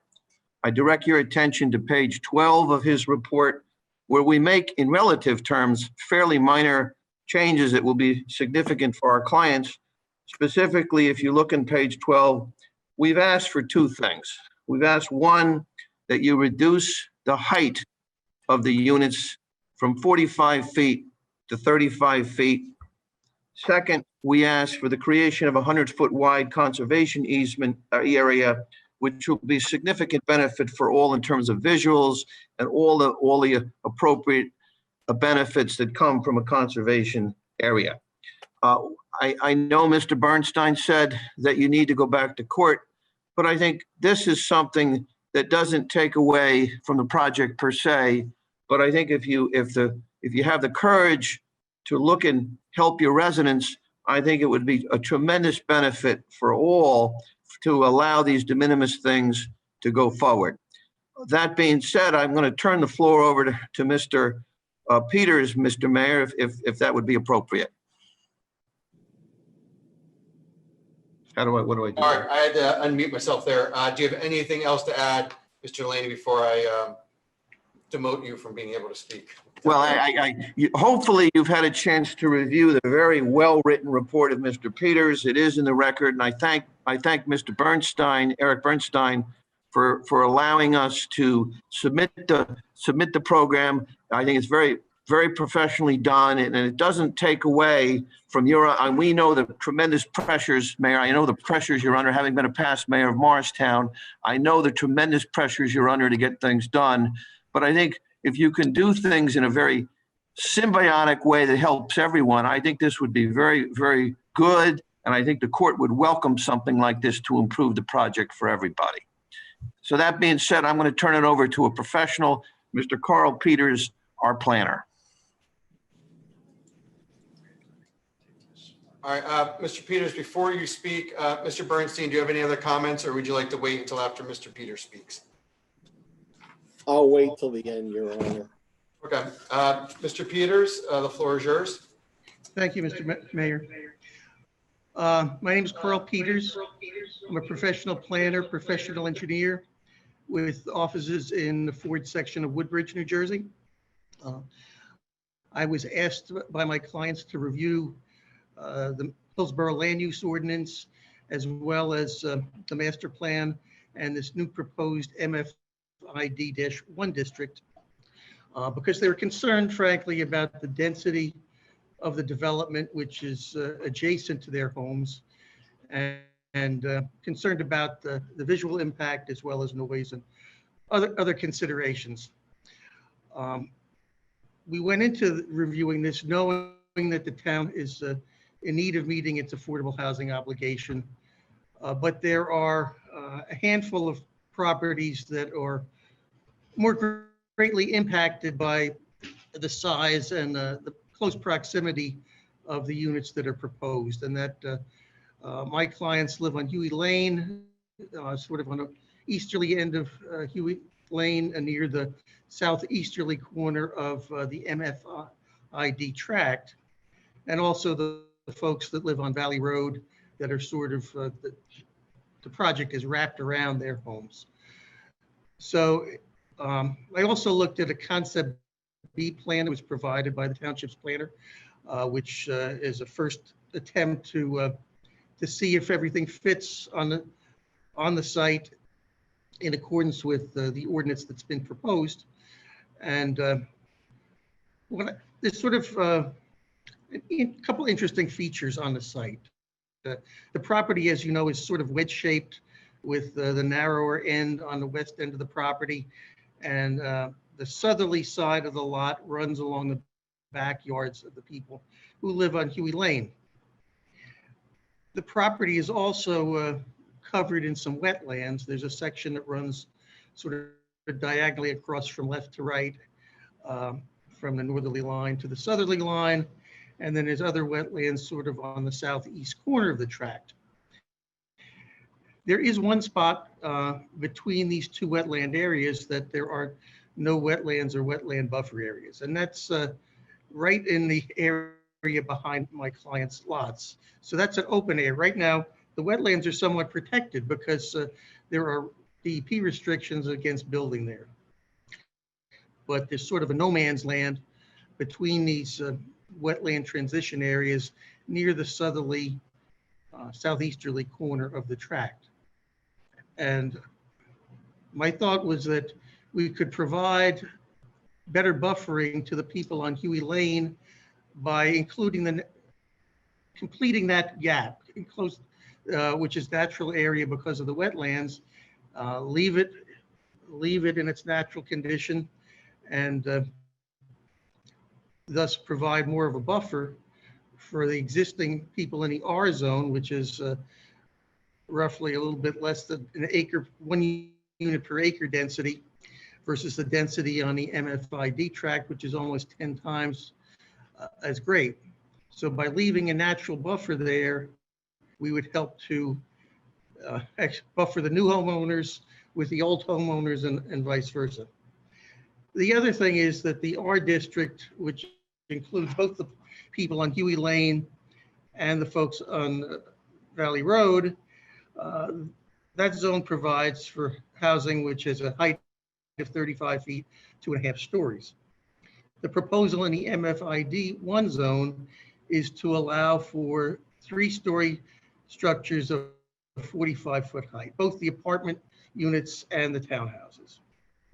And in looking at the plan, the other negative impact on the existing adjoining homeowners is the bulk and mass of the buildings that are going to be constructed near them. And one opportunity would be to reduce the allowable height of the units that are nearest the existing homes. My suggestion is to reduce that height, allow it to be 3 stories, but through architectural treatments, keep the height down at no more than 35 feet. So it would allow more stories, but the same building height as the R zone currently has. This would, since this is an ordinance and not a site plan, there would be opportunities through the site planning process for a C1 variance to be issued if there's a need to have a little bit higher than the 35 feet. But at 45 feet, right now, in the site plan, a C1 variance could be granted, would allow the buildings to be almost 50 feet high. So we think that's intrusive on the adjoining properties that live in a less dense zone. I might want to reiterate, though, that the suggestions that we're making don't impact the number of units that are proposed. It may suggest shifting some of the townhouses around a little bit, but we're not asking for the project to be any less dense than it is, just to try to provide some additional buffering and reduction of the visual intrusion on the neighbors. Do you have any questions, Mayor? Sorry, I was unmuting the line. I personally don't have any questions. I looked over what you sent over, and I do appreciate it. I will say you did a very good job. We certainly agree with a lot of these things. I think you're muted, Mr. Mayor. No, I'm not muted. Can you hear me now, Carl? Maybe your volume's down. So I was complimenting you on doing a good job. So it seems like I can just hear you now, Mr. Mayor. It seems like there's a lot of feedback on your end. First, I think you did bring up a good point about the planning board, although I think you were looking at it a different way. We do have 2 members of the planning board that are in this room right now, Deputy Mayor Lepani and Committeeman Delacour. And I know they are going to take a lot of what you have said into intense consideration if this ordinance moves forward, and if the individuals decide to apply to the planning board to build. I think they would be in agreement that the more we can do in terms of setbacks would be important. But I don't want to cut off Mr. Bernstein or Mr. Maskey, our planner, if they would like to say anything before I go forward. So Mr. Bernstein or Mr. Maskey, do you have anything to comment to what Mr. Peters or Mr. Delaney said? I'll reserve my comment till later. All right, Mr. Maskey, anything you'd like to add? Not at this time, Mayor. Okay. I have one question for, it's my understanding that the planning board cannot compel the builder to include anything not specifically stated in the ordinance. They can request something from the builder, but they are not required to do it. Is that correct? Mr. Bernstein? The planning board cannot demand that a builder build something differently than the zoning calls for. However, I will tell you, in my experience of representing this board for more than 20 years, this board can be very persuasive when it comes to getting things done that need to be done that are in the best interest of the residents and citizens of the township. I think the deputy mayor in his prior life as chair of the board will concur with that, as well as Mr. Delcor in his years of being on the board as well. Mr. Hiller is well aware of Mr. Delaney and Mr. Peters' comments, as well as others. They've had conversations with Mr. Maskey, I believe, at least representatives. I've had conversations with representatives of the developer. If and when the development comes forward, this is not a developer who is unknown to the board, nor has never been before this board. As the mayor indicated, there are 3 developments, all of them his. So we will deal with it accordingly at the appropriate time where we get such. Okay. Mr. Peters, do you have anything to add before I allow other people to comment? Seeing none, I'm going to move on to Mr. Ross, Tom Ross. If you could state your name and address for the record, please. Good evening, Tom Ross, 10 Huey Lane. Thank you, Tom.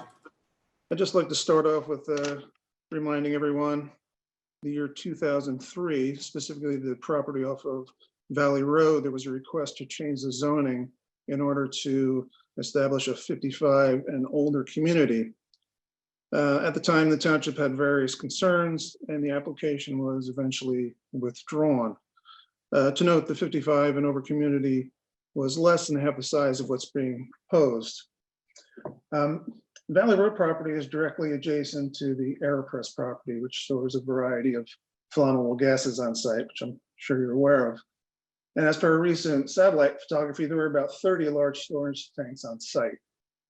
It was noted in the Board of Adjustment meeting minutes dated the 21st of January 2004 that, I quote, "The board expresses concerns regarding the close proximity of the subject lot with the AeroPress property and wishes to obtain additional information about the site, particularly the safety zone or emergency management plan associated with the site." Some further concerns were expressed by then Township Planner, Mr. Robert Ringelheim.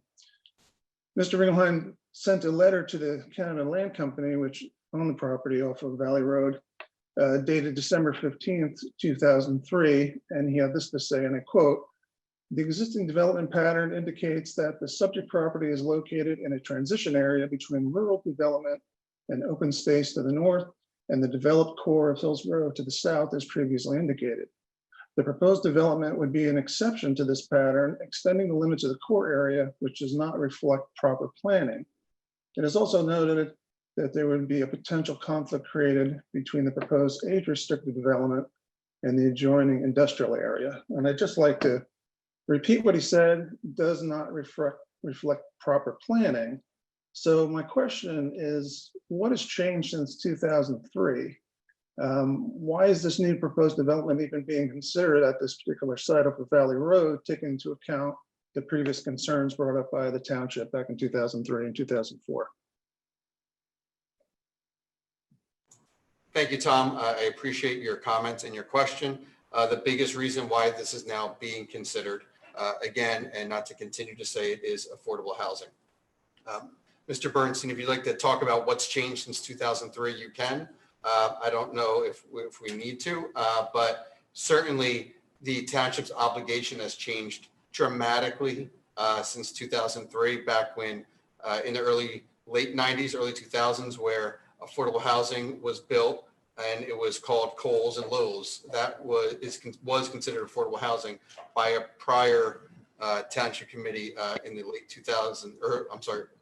90s, early 2000s. So the obligations have changed. And that's the only reason any of these projects are on the board. I can assure you, looking at my 4 colleagues, no one wants to see more building taking place, especially on our open space. We just saw the numbers the other day. 36% of Hillsborough is now open space.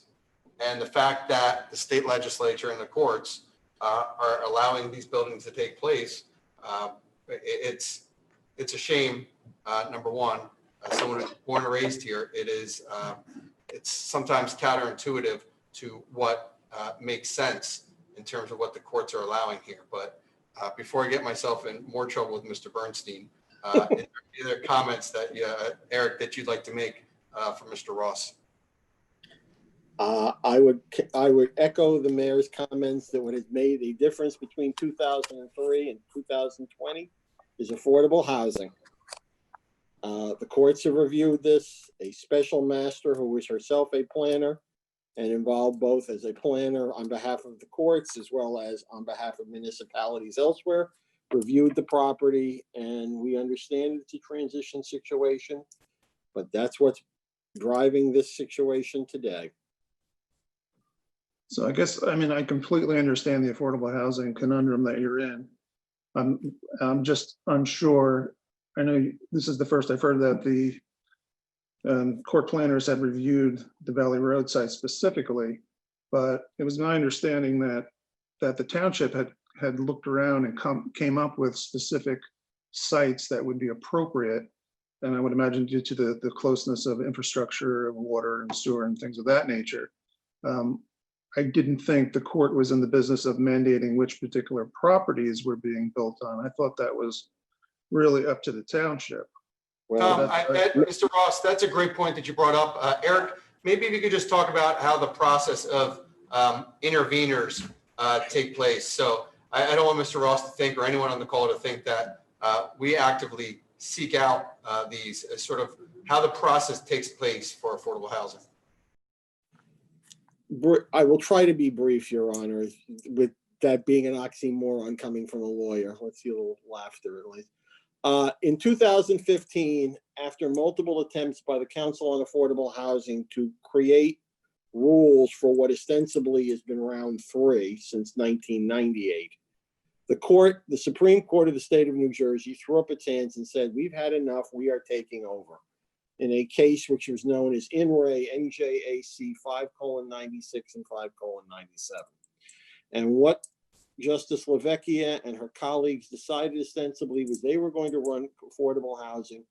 Municipalities, if they wanted protection from a possible builder's remedy claim, which was a developer coming in and when being denied an opportunity to build, could come in and indicate they are ready, willing, and able to build other housing as well as the affordable, which, by the way, is what Hillsborough went through in round 2 that went on for nearly 5 years of that litigation in the late 90s and early 2000s, as the mayor indicated, that produced, among other things, Hillsborough Promenade. Please find the affordable housing there. The court basically told the municipalities you could file what is known as a declaratory judgment action, and that interveners, i.e. developers or other parties who were interested in building affordable housing within the municipality, could seek intervention status. Fair Share Housing Center, which is the leading affordable housing advocate in the state, was given automatic status in all of these cases. In Hillsborough, we had 7 developers seek intervention status. An 8th sought intervention status in late 2019. The others have pretty much been involved since 2015.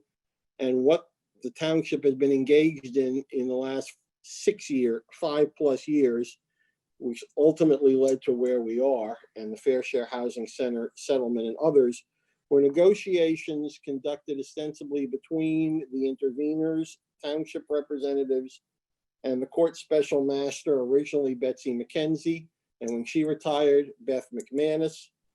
A significant amount of negotiation was conducted between the various parties. We did not seek out to say, we would like you to build at Valley Road, or we would like you to build at Amwell Road, or we would like you to build more Brookhaven Estates. Premier Development, which is one of the interveners, is the owner of all of these properties. And in fact, they wanted to build on several others on top of that when we said no. And we continue to reduce the number of properties and reduce the proposal. I will indicate to the committee that the proposal that led to Valley Road was approximately at least twice the size of what is currently before the governing body tonight on second reading. So let no one be misinformed. If we had our druthers, I know my client had their druthers, and I would on their behalf, none of this would necessarily have been built. I will also indicate that the township has been ostensibly allowing the building of affordable housing since basically 2003 for this round, more than almost any other town in the state. So let people be aware of the fact that we didn't pick, oh, we like this site, we don't like that site. We have ostensibly been negotiating with builders who want to build on their sites and want to build residential and want to build market rate housing, and out of the goodness, and I put that in quotes, of their hearts, are willing to build as little affordable housing as they can get away with, which we wouldn't allow them to get away with. Therefore, Valley Road was not a selected property. It never has been a selected property in the plan. It is in the plan because the interveners sought it to be placed in the plan. They convinced the special master that it belonged in the plan, and ultimately everybody came to a resolution of this, which caused a settlement agreement to be entered into, which led to what is now before the governing body tonight, which is an ordinance on Brookhaven Lofts, on the Amwell Road site, and on the Valley Road site. Well, thank you. I appreciate that that clarification and your summary. And I'm sure a lot of people on the line do as well. I have a couple of quick follow-ups, if that would be all right. If an application is given to the township to go ahead and start to build this development, will any of these safety concerns in regards to the proximity of the AeroPress property be taken into consideration then? And I guess another, well, maybe there's three follow-up. Going off of what was said previously, if there's any sort of deviation from this plan, does that set the township up for a potential lawsuit? Well, Your Honor, may I? Yes, please. And I appreciate the questions, and I think it sort of rolls into an overall issue. What the governing body is doing tonight is establishing zoning. It basically a blueprint for a potential developer to come in an application before the Township Planning Board. At the point in time in which, if Premier Development or some successor corporation were to come before the Planning Board to develop the Valley Road site, the residents in the neighborhood would have the opportunity to address the issues raised, could raise the issues of safety, and I'm sure the Planning Board will as well, to deal with some of the issues in terms of buffering, height, etc., and try to deal with the application and the applicant in the affordable manner. Could we run into a situation where we would end up in litigation with the developer? Quite possibly, depending upon what ultimately the application comes in with and what the Planning Board tries to accomplish relative to that application. But there is still opportunities available before the Planning Board at the appropriate time. Understood.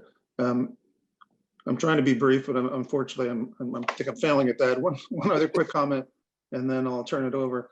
I'd just like the opinion of your of the current planner, and please forgive me, I forgot the gentleman's name. I just wanted to get his opinion on whether he agreed with Robert Ringelheim's assessment that that this does not reflect proper planning to put a development on the Valley Road site. Mayor? Yes, Mr. Maskey, please. That's a question that's come up in various situations, and as a planner for 45 years, the only thing I can respond to that is that this has very little to do with good planning. As Mr. Bernstein pointed out, these sites are not chosen, they are chosen for us. And we have to deal with that situation and make the best of it. Understood. Thank you very much for your comments. I'll yield the floor. Thank you, Mr. Ross. Next up is, give me 1 second. I believe it's Janine Basin or Bassin. If you could please state your name and address for the record, please, and make sure you unmute your line. Yes, this is Michael Silverman. I am using Janine Basin's phone. Okay, sorry about that. Okay, that's no problem. I don't have a smartphone. So at any rate, I live at Mike, I just need to state your name. Valley Road. Yes, Michael Silverman. And I live at 240 Valley Road. I adjoin the property at the Valley Road site.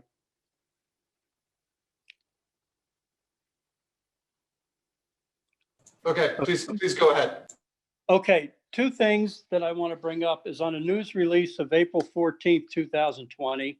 There's a section in one of the paragraphs that said, to be brief, finally, as a result of this negotiation, Hillsborough Township no longer has any unmet need remaining in terms of affordable housing obligations for the remainder of the period in question through June of 2025. So I guess I'm asking what has changed since April. And could you? Can I answer that real quick, Michael, and then we'll let you ask your next question? Sure. So essentially what that was after we all voted to accept the settlement agreement with Fair Share, the special court master and the court. Basically by the agreement, which part of which we're voting tonight, is we've met the obligation that the state has given us for affordable housing, and we're protected from a builder coming in and suing us that we are not in compliance until 2025. And then Mr. Bernstein, if I missed anything there, please feel free to chime in, but that is the most basic drill down of what we were saying there.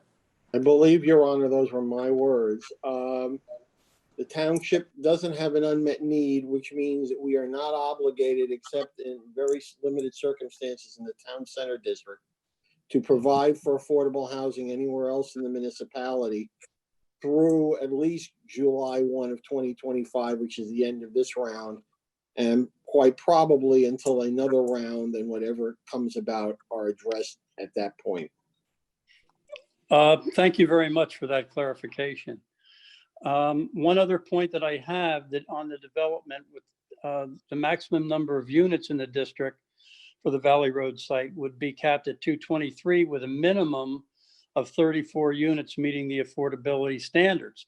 Now, we all know that builders are going to try to keep it to the minimum, keeping the marketable units, as high as possible for profitable reasons. That doesn't seem like a very large percentage for adding so many units, which are going to impact our infrastructure and our school system. Your Honor. Comment on that. Yes, please.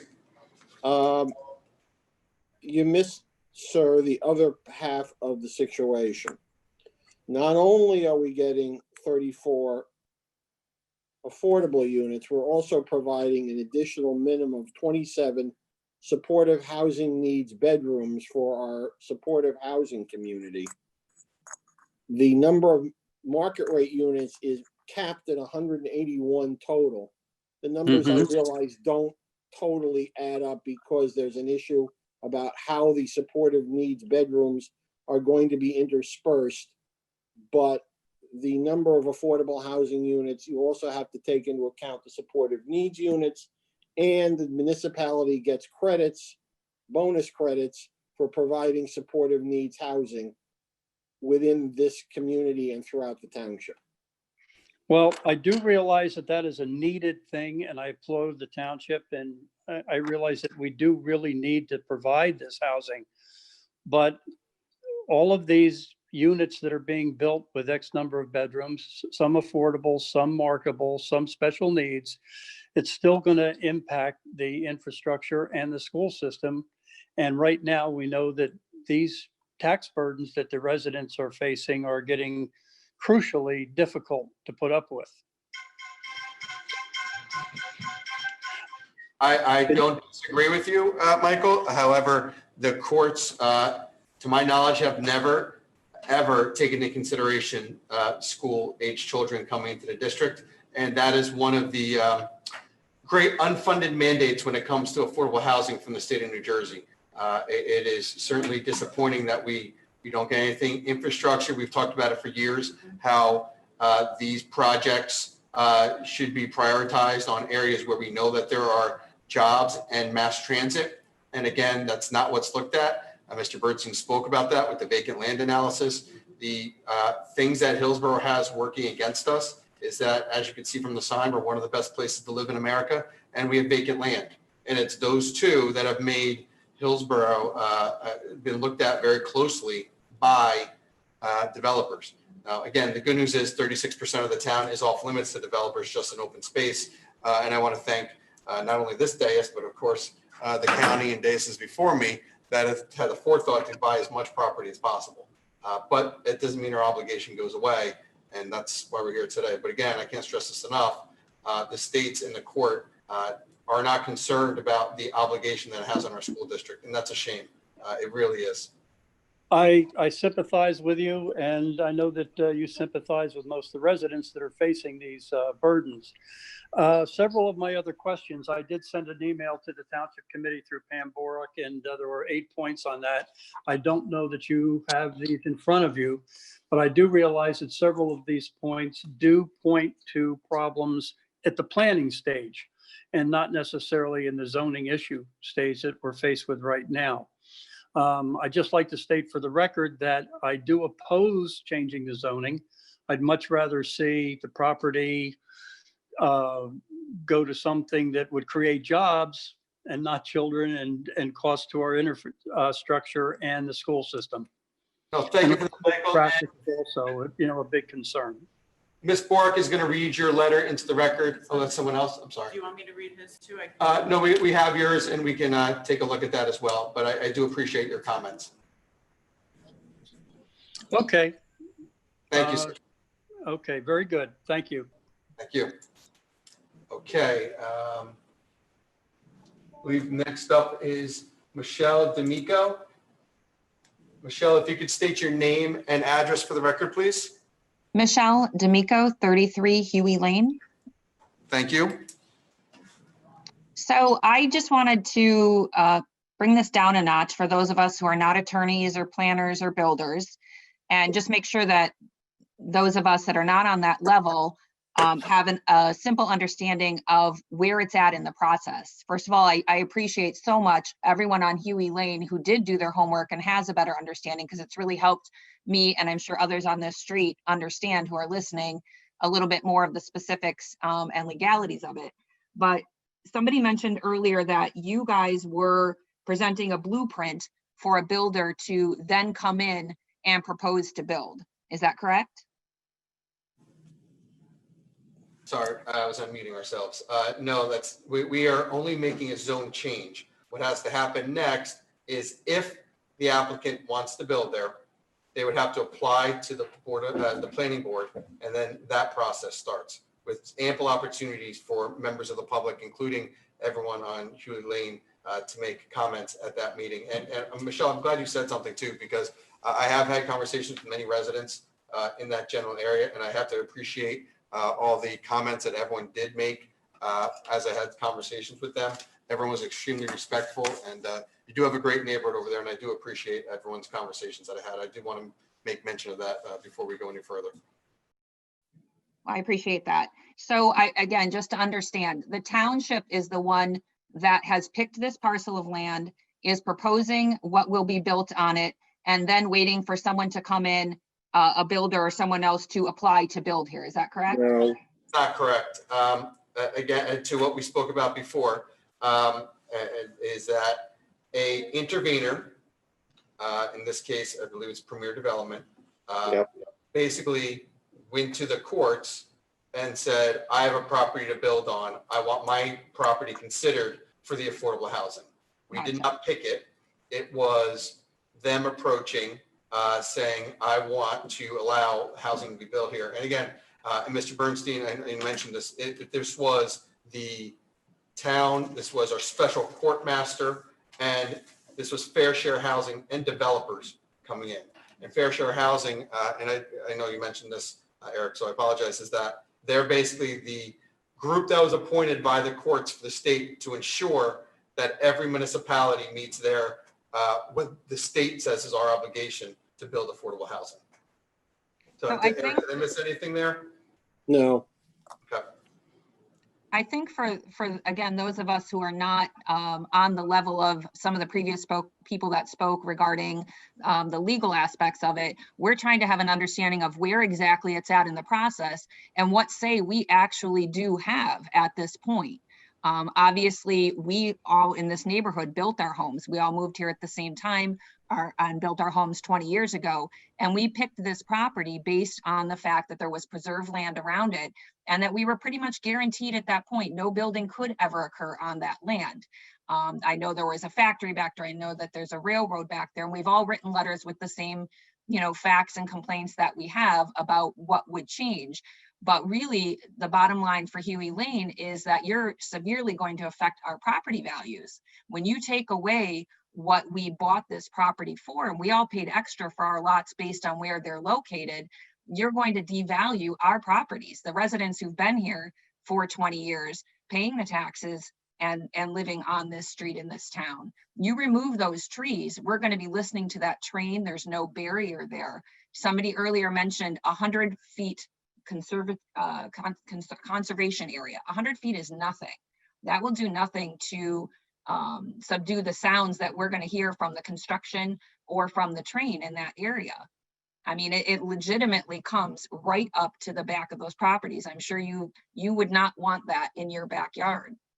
So just two things. One, 40% of that site, I believe, was the number, and I misplaced on my notes, that will still be open space. But one thing I think that's important to just make mention is that it's currently not open space. Someone did own it, and it always had the potential to have something built on it. So I understand what you're saying. I do. I just wanted to make sure that was clear, is that it was not open space. Or preserved. You're correct. It wasn't. You're correct. It was not open space, but as someone mentioned earlier, we were also it was brought to our attention back when we built our homes about that not being a proper planning area for any type of residential. So it may be, privately owned or what that situation was, not completely open land or preserved land, but because back then it was deemed not able to be built on as residential, that was the assurances that we had at that time. So again, I think I'm not asking for you to repeat everything that's been said all night. I just want to know exactly where we stand in being able to stop this. So this is going to go before the planning board, and that's where a lot of issues that have been already brought up, and a lot that I've read in the email correspondence that some of the residents have, and the conversations I've had with many residents as well, would be where it'd be most appropriate to talk about a couple of these things. Also, Michelle, I'd like to ask you, last year, Mayor Delcourt had a affordable housing symposium hearing here in the township, seminar here in the township, that we post frequently in the e-news and is also located on our YouTube channel and our website. I think it'd be really great if you and any of the residents there went over that, because it covers a lot of what we've been talking about tonight and sort of the history, and gives you sort of a play-by-play of where we're at and where we're continuing to go at this time. I don't think that any of us have an issue with affordable housing. So yes, I will sit and review that, and I appreciate the recommendation. Again, I'm not a planner, I'm not a politician, and I may not understand all of it. My point is that we're not opposed to affordable housing. We're opposed to this lot being built on with even 35 feet tall buildings. And when you talk about the 40% of land still being open, that's correct. But if you look at the parcel of land, it's actually an elongated piece. So 40% of it is not going to be between Huey Lane and the buildings. It's going to be on the sides of those buildings where it's going to be parking lots or, you know, play areas or what have you. It's not going to be the buffer between Huey Lane and the buildings that are being built because it's an elongated property. Correct. So essentially what I'm getting from this is we've all sat on this phone for 2.5 hours tonight to get to this point, but nothing can be done tonight. And we're really listening because if and when it gets to the next stage is when we can actually have a say. Is that correct, or am I misunderstanding? No, we certainly appreciate everything you're saying, and I don't want you to think any of it is being lost on any member here. Again, we have 2 members of the planning board that sit on this township committee. So it is important that all the residents talk about their concerns. We've certainly seen your emails as well. And as you heard Mr. Bernstein talk about earlier, when Ms. Committeewoman Holmes spoke to him about what sort of options we have tonight, that was addressed there. But I want to be clear, I think it's very important that yourself and your other residents state for the record some of your concerns now. I think that's extremely important. Your Honor, Yes, Mr. Bernstein.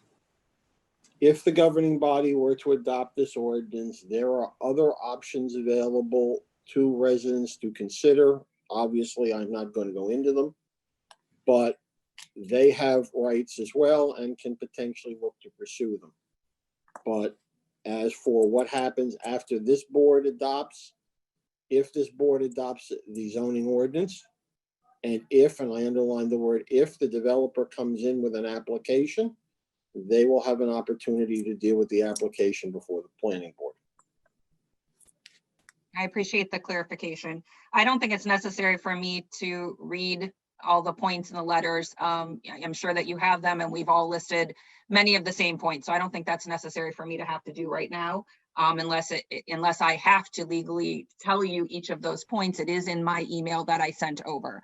And we have your email and it is part of the record. Okay. We have that in perpetuity. So Okay. you don't have to. And again, we appreciate all the points that are brought up in there. We do. All right, I appreciate you giving me the time to speak. I appreciate some of the clarifications that we received, and I think that all of us on Huey Lane and Valley Road would be interested in being kept abreast of when any planning committee meetings are going to be scheduled so that we can participate. Any residents in the immediate vicinity would be noticed. It's 200 foot, so I know that individuals will be noticed, and I'm sure it'll be very public. So if they do approach us, it's certainly everyone would have an opportunity to comment. All right, thank you very much. I appreciate it. Thank you. Deputy Mayor LaPanny, you had a I just wanted, Mr. Maskey, if you could answer a question for me. Looking at the map that was presented by their planner, Mr. Peters, it shows the current zoning of this property is I2, is that correct? That's correct, industrial. So can you give me a couple of uses that could be put on this property without having to come from the township committee and just come from the planning board and build? Can you give me a couple example of uses that could be built on there today? It's a range of industrial uses, warehouses, assembly, typical types you would find in an industrial zone anywhere else in the township. So theoretically, if anybody could come in tomorrow with an application to the planning board, would not need any other variances or other permission, they could put a factory up right in that property and maintain the existing buffers that would be required in the I2 zone, is that correct? Pretty much, yeah. And I have the list here. So it'd be offices would be permitted, warehousing, shipping, assembly, research, lumber yards. Those are the uses that would be permitted with the certain restrictions, of course, but Yeah, with wetlands and buffering and all that. So I guess my question as a planner, in your opinion, would you think that a residential application would be a less detrimental application for the surrounding area as far as noise and property values and such? well, I think it's a tough question to answer. It would really be dependent on the specific type of development and what was actually being proposed. But it's obviously, it's not going to be a big factory there, which could be built. Well, there. if you're comparing it to an industrial complex, I would think a residential complex would be less intense. Okay, I just don't know if the residents know from when they hired their planner that pointed out to what the existing zoning was of that property. I just wanted to put that out there. So. Thank you. Next up, we have Suzanne. Suzanne, if you could state your name and address for the record, please. And if you have any points that have not already been addressed, we appreciate to hear them. Suzanne Goldschmidt, 11 Moore Road, Hillsborough. I do have some points that I haven't heard verbalized this evening. Obviously, I live adjacent to Huey. It's the same neighborhood, Brentwood Hills. My one major concern for me personally is the traffic load for the area. We talked earlier this evening about Brown Road being open to handle the trucks, but putting an additional 200 to 500 cars in this neighborhood, in this area, seems somewhat irresponsible because most of the roads can't be widened. There is wetlands requirements as well. If you don't know it, Moore Road has become a bypass for the Triangle Road traffic, including when school is open, the school buses releasing from the middle school because they can't make it through the lights and the traffic in this area. So every day at 2:30, when the middle school is open, a parade of school buses go down Moore Road. Add to that when there are sporting events and the traffic on Duke's Farm Valley, no lights, no sidewalks. I can't imagine the thought process of putting those vehicles in this area. Secondly, the school situation, which I know based on affordable housing, it doesn't count, but the Sunnymead School District, or this is the Sunnymead School Zone. And if you're proposing those houses as well as Roycefield, I think they would all go to Sunnymead, which is an already overcrowded school from my understanding of the school counts. So does that also require redistricting if these homes are built? My third point would be about, could I get a definition of supportive needs? Because I would like to know if there's any psychiatric and or rehab facilities or halfway situations in those buildings with regards to any of the notifications that are required for families with children. My fourth comment is with regard to safety and the proximity to the asphalt and gas plants that are near to the area and the construction. As a 30-year commercial business underwriter, I would never want to insure a frame residential facility in proximity to those type of exposures. So I would like to understand the safety that's being taken into consideration, as well as if those surrounding 44% would meet required fire distancing from those plants. Okay, just to take it in order, traffic, that is something that has to be addressed at the planning board. They're going to have a traffic plan to address some of the concerns that you raised. Redistricting, that is not something, as we spoke about, that the courts just don't, to be blunt, they don't care about how many school children are added based on affordable housing. That's not any concern that they have. And again, it's a shame. I can't speak to whether it would require redistricting or not. That's something that it would have to be up to the school board whether or not they chose to do so. Supportive needs housing. Eric, do you have a definition of supportive needs housing that you can speak to? The plan and understanding, Your Honor, is that these are not going to be halfway situations or other related items. The developer is proposing to enter into a relationship, I believe, with the Midland School, which handles various adults and both older children and adults in situations that do not necessarily require the list of items that the speaker mentioned. But that's quote unquote for today, just like it was zoned industrial till just recently, correct? That's going So to be, how do we get guarantees on that? that's going to be part of the requirements, I believe, relative to the application before the planning board. Developers well aware of what they sold, we expect them to deliver. Do you have any other questions, Susan? Suzanne, I apologize, I Suzanne. did about the construction and safety of being in proximity to those plants.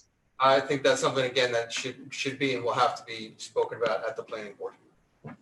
Okay, Safety my and last, well-being for residents is paramount, and that's something that obviously they're gonna have to consider. my last general question, and obviously this is probably invasive questioning, but do any of the planning board or committee actually live within the area from Aughton Road to Valley or Farm Road area and would be impacted by this potential development and understand the traffic and issues?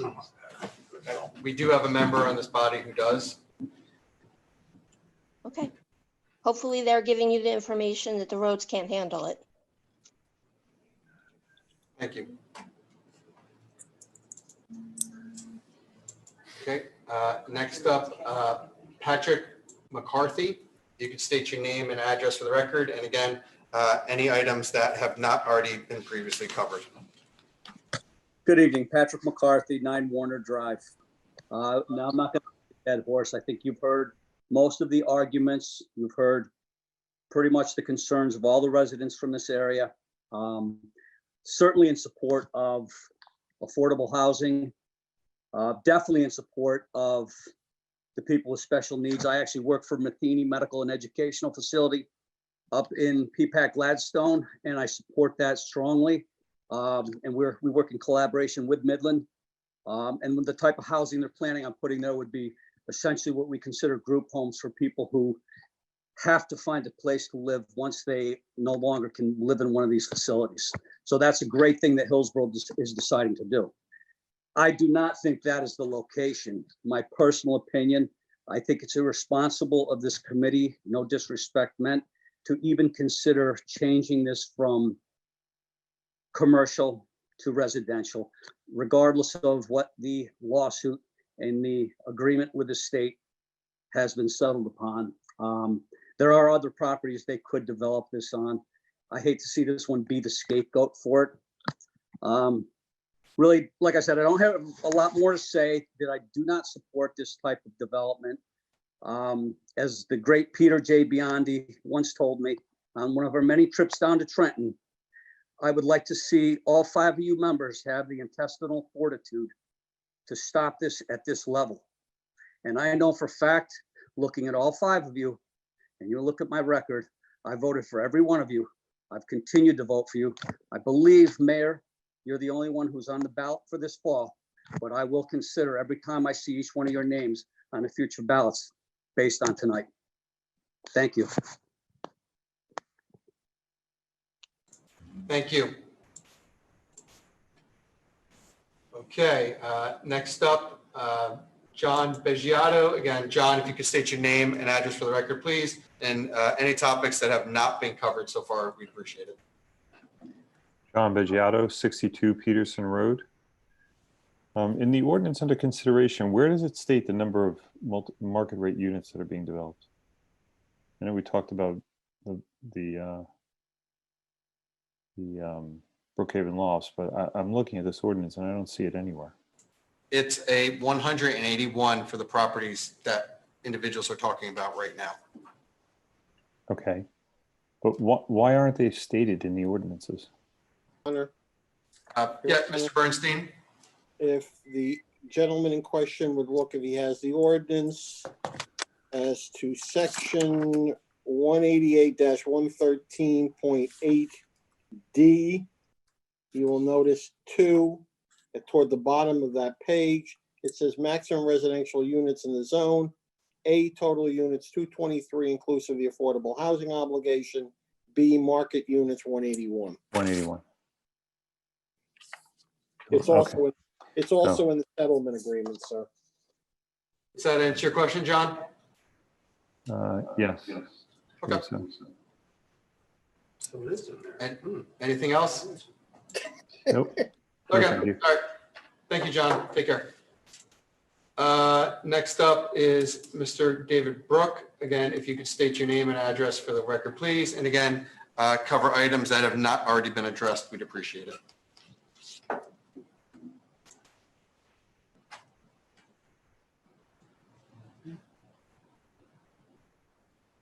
Mr. Brook?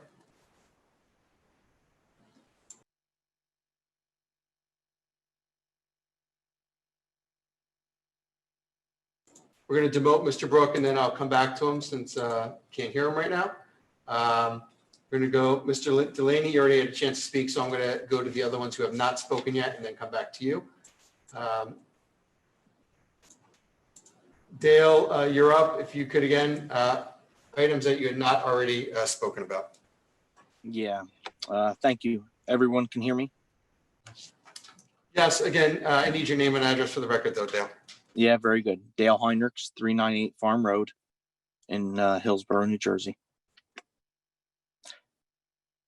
God, so many questions, and I don't know how to limit it to what hasn't been addressed. There seem like there have been decisions that have already been made. The language I'm hearing is we're already at the planning zone board, which suggests to me that everybody on this panel has made their decision as to whether or not they will be voting for the proposal from residential to, or from commercial to residential. Curious, Q&A. Are you guys looking to move in next to the train tracks?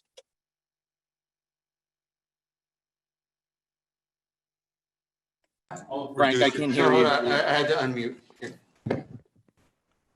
Yeah. No, I Frank, already, are you considering moving in next to the train tracks where the commercial trains run all night? Stavola operates at all hours. Klein runs amok on our roads at 3 a.m. on. Is that where you're looking to live, Frank? That's irrelevant to the problem that I mean, with all due respect, Dale, that's just, now you're just being, antagonistic. This is a public No, hearing. I'm not. I'm asking the question. I'm not gonna engage with silly in questions this like area, that. you would be asking the same question. You would be asking the same question. How, listen, okay, let me make it less antagonistic. I look at all of you, myself included. I am a person of privilege, and I suspect all of you are too. Now, listen, I live close enough to the train tracks. I know I don't want to live any closer. I hear Stavola, their trucks slamming at 1 a.m. when they're doing their paving jobs. I hear Klein running up Farm Road at 3 a.m. I'm not trying to be antagonistic. What I'm trying to do is draw some sensitivity to the fact that if I live in this proximity and what you're suggesting, and frankly, the language I'm hearing, you've already approved. All we're really talking about here is we get to go to the planning board and maybe redesign what the builder is planning. And I'm giving you a perspective of a resident by defining, like the four of you, the five of you, like defining what opportunity is for people that can least afford housing. Like, I have an issue with that. I have an issue with that because, hey, Frank, it's not antagonistic. It's, you wouldn't choose to live there. You will never live there. And frankly, we should not be giving that we should not be defining that as the opportunity for where people live. Like, who are we to define that? Oh, to define what someone else wants. Because the commercial train track, commercial trains run. You don't have to live with that, but that's what you're trying to sell folks. And I think that's unfair. And that doesn't define opportunity. That perpetuates the social, racial, economic issues that we have. So honestly, now I will get antagonistic. Shame on all of you if this is something you approve. Because you would never choose to live there. When we're talking about this level of, we've had a number of residents that have been very cogent and have raised issues that are very pertinent, and we take them seriously. But you know, if you're telling me your only opposition to this is because you feel that no one else would want to live there because they're a couple feet closer to the train tracks than you are, then I'm sorry, I can't take that one seriously. A couple feet, Frank? Really? You want to have a conversation? Let's have a one-on-one conversation, because you can throw these things out. This is absurd. Hearing this, it's not a couple feet closer. It's not a couple feet closer. Ridiculous, Frank. I'm sorry. All right, Mayor. I have to just point out again, because one thing that I've heard several times now is that this is the property that we have chosen, and Dale, you kind of alluded to that as well. Again, this is one that was brought to the courts as an intervener saying he wants to build there. And the courts said, yep, this is where they should build based on an agreement in fair share housing. And to your point about whether or not it's been decided or not, all 5 members of this governing body voted to accept the settlement agreement. I will tell you again, I think, should there be some affordable housing in town? Absolutely. Should it be on the backs of residents like it's been forced upon us by the state of New Jersey for over 10 years? No, it took 10 years, 25 years.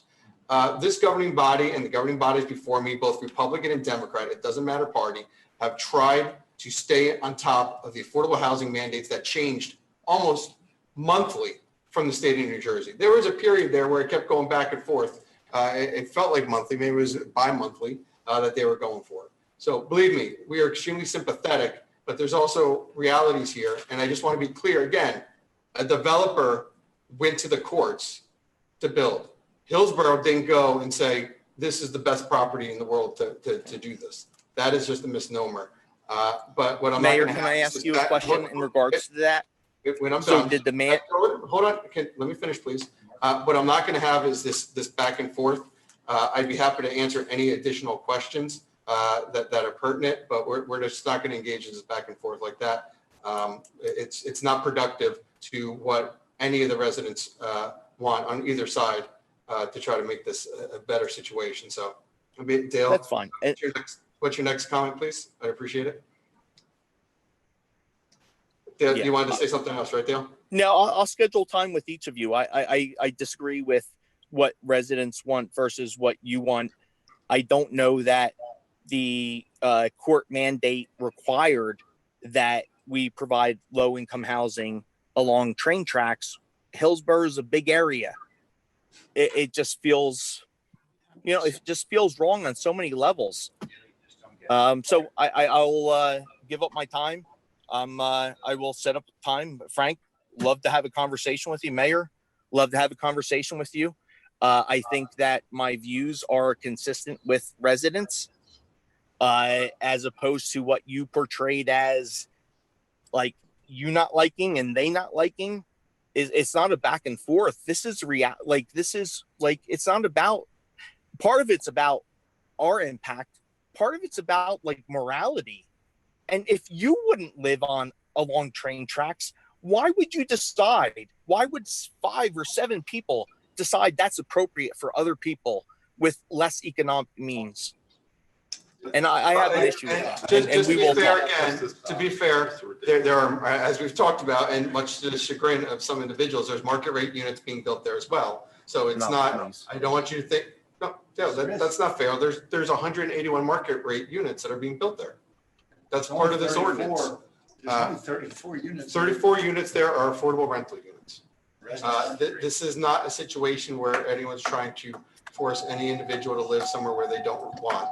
This is just We're having this is just part of the ordinance, again, that was forced upon us by the state. If there's no affordable housing requirement, this conversation isn't happening. If there was relief from the state of New Jersey, this conversation wouldn't be happening right now. And this property would have probably stayed industrial until someone wanted to build a office park or a whatever plant that they wanted to do there. And then we would have a different conversation. Again, Dale, I appreciate your comments and feel free to email me and I'd happy to set up a time to talk to you. I understand that. And again, I don't want to, it's not about disapproval, about a balance of housing and economics. It's not about that. It's about coming to something that feels like it was going to be like you guys thought was going to be like it was going to slide through in June. And then it got postponed 2 months or 2 meetings. And then the developer provided concessions, and it's not about the concessions. And it just feels like, and I think you heard this from other residents, the decision's been made, right? It seems like Frank and the guy to the right of you and others are going to approve this. They're challenging like, well, what would this property be used for? Listen, if the property was going to be used for commercial, it would have been used for commercial 10 years ago. So let's not pretend it's commercial versus residential. It feels like we're already jumping to the point where you've decided it will be approved, and our only alternative is to going to a planning board to discuss requirements of the property based upon the various issues with liquid natural gas and the turtles and all those things. Like that's where we're at. So let's just be honest with it. That's where we're at, right? Again, I discussed the entire process with the courts, with the settlement that this governing body voted for the settlement agreement, and this is part of the settlement agreement. So do you have any other comments, Dale? And I do appreciate it. And I ask you again, you email me and I'm happy to set up a time to talk to you about your other. I will. I will. And I'm sorry. And this is rhetorical. We can talk about it when we get together. So you lead me to believe that the mandate was specific zones or properties within the county which need to be developed for low-income housing. I struggle with that. I see the properties that have been developed. I see the properties that are starting on 206. I'm aware of the properties that are being planned on 206. So we can talk about that, but I struggle because I feel like folks are trying to sell this as the courts mandated that on Valley Road, along the train tracks, because the private developer has requested that this needs to be developed. I hear, Mayor, you've told people that we have no choice. There's always a choice, and there's always a choice to make the right decision. And this is a poor decision. So I'm sorry, I've taken up a lot of time. I will email you and we can talk more. All right, thank you. Thank you. Okay, next up, Mr. David Brook. Please state your name and address for the record, please. David Brook, 7 Winding Way, Hillsborough. Can you hear me? We can hear you, and again, try to keep your comments to items that not have been addressed if you can. We'd appreciate it. Thank you, Mayor and Township Committee. My apologies. My microphone just did not want to turn on. I feel for the residents in this part of the township. And I can also say that I fear for the residents in this part of the township, the new ones. Why? Why? One word, Bhopal. And everybody probably remembers Bhopal, India. In New Jersey, after Bhopal, the state of New Jersey passed the Toxic Catastrophe Prevention Act in 1986. What's interesting about it is that TCPA established requirements for about 90 facilities in New Jersey. Just a little history, because I used to do the enforcement for the Toxic Prevention Catastrophe Act. And there are about 90 facilities in New Jersey that handle what are classified as extremely hazardous substances. And guess what? AeroPress, based upon a 2010 list that I've seen, and it appears it's still on there, is one of those facilities, the only one that we have actually in Hillsborough. Now, why was the law passed? The law was passed in order to prevent another type of Bhopal accident from occurring. So if you think about it, there's a reason that AeroPress is located where it is, because it located in a part of town where there is really nobody nearby. And my concern relates to the idea of building housing, residential housing, that's going to be in proximate location to this facility. I went on their website, and maybe you know these things, but they deal with isobutane, different kinds of blends. They deal with DME A46 blends. They deal with a different type of isobutane and butane itself and other kinds of gas blends. Now, what they deal with at that particular facility, I don't know, but if they're on the list, it indicates an extreme amount of potential danger should there be an accident. And I only mentioned that because I think you folks may have, as some of the critics have indicated, picked a location that may not be such a good location if you're talking about building housing and having people reside nearby, particularly because if there is a situation where there's a release of this material, it could be not so good for the people living nearby, which is a polite way of saying people could die from the potential exposure. So I think the concern that I think I hear from you folks is you're stuck. But I would also agree with many of the residents that have indicated that you're not stuck, because if you decide to ignore, and you've done this with some other facility locations and other rezoning, if you continue to ignore the significant potential impacts that can occur from building housing near industrial facilities, or in the prior case, building housing on prior industrial facilities, there are significant potential environmental impacts that can occur. I mean, who will tell the people that are living there that might be either blown up or poisoned by a possible accident at AeroPress that the court ordered this housing without regard to locating it next to an inherently dangerous Toxic Catastrophe Prevention Act manufacturing facility? Telling those people after the place blows up is probably not the best approach, because it will open huge amounts of problems, potential harm, and potential death. So the idea of a buffer, I don't think is in this plan, certainly not for the residents.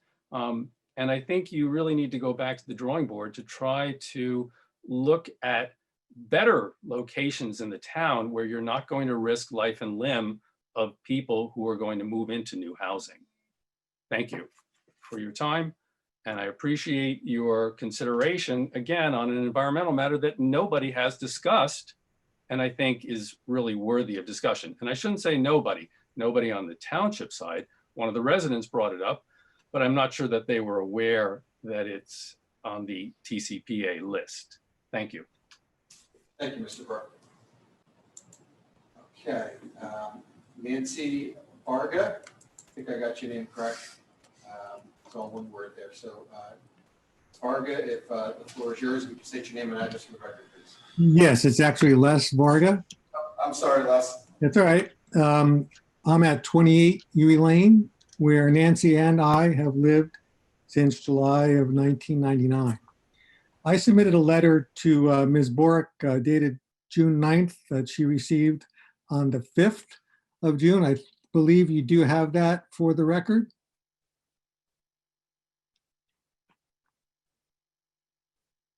Sorry, we were muted there. Yes, we do. Okay. I could either read the letter, I could paraphrase it, or just give you some really brief highlights. What's your pleasure? I can assure you that we have all five of us have read it. We made sure our attorneys were aware of it as well. So if you'd like to paraphrase, or if there's a specific question you'd like answered, we'd be happy to do so. But try to cover anything that hasn't already been brought up. We would appreciate it. Most of the issues have been covered. They relate basically to site plan issues that two of the members, as you stated, will be listening to intently, I'm sure, at the planning board. The only thing that I really wanted to bring up relates to open space and the fact that approximately 18 acres of the site will be dedicated as open space. And my comment relates to actually having that open space dedicated on the township's Rossi and have that attached to the existing open space that I believe you have towards the west. So you actually lock this amount of acreage in your open space inventory and quite frankly, take full credit for it. And that also also takes that out of any kind of development potential, if that can be considered as well at some point in the future. Mr. Bernstein, that is the intent, correct? That is the intent. I've also read the end of Mr. Vargas's letter, and we intend to move in that direction. Well, thank you. And then the other thing that just relates to the actual cap on the number of units, that once this develops at, I believe, 223 units, that is the full development potential that this property will be afforded. Unless there's an ordinance changing it. Well, we know there's an ordinance tonight changing the property, so I just wanted to. Well, the point is that 220, the current zone does not permit more than 223 total units. And the only way to change the current zone would be to go through another zoning ordinance and another round of issues. And frankly, if the property of open space is dedicated, that will pretty much cut off most of the potentially developable property. Thank you, Mr. Bernstein. Thank you, Mayor and members of the committee. I have no other comments for tonight, and I appreciate your time. Thank you, Les. We appreciate it.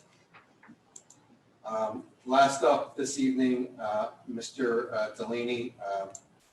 Again, if you could be brief, Mr. Delaney, and any other additional comments that you may have. Mayor, can you hear me?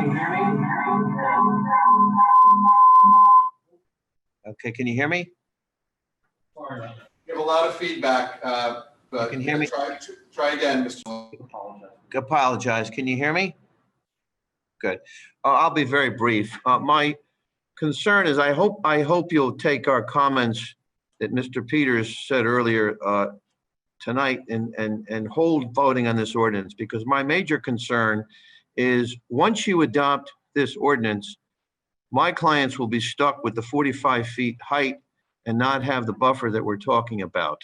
We can beg and plead everything we want at the planning board, but there's nothing that's going to guarantee us to get what we can tonight. Tonight is the time for you to have the strength and the courage to vote the minor changes that my clients have asked for. My clients, they love this community. They care about it passionately. They went out and spent a lot of money on Mr. Peters, his report, and me, and talking.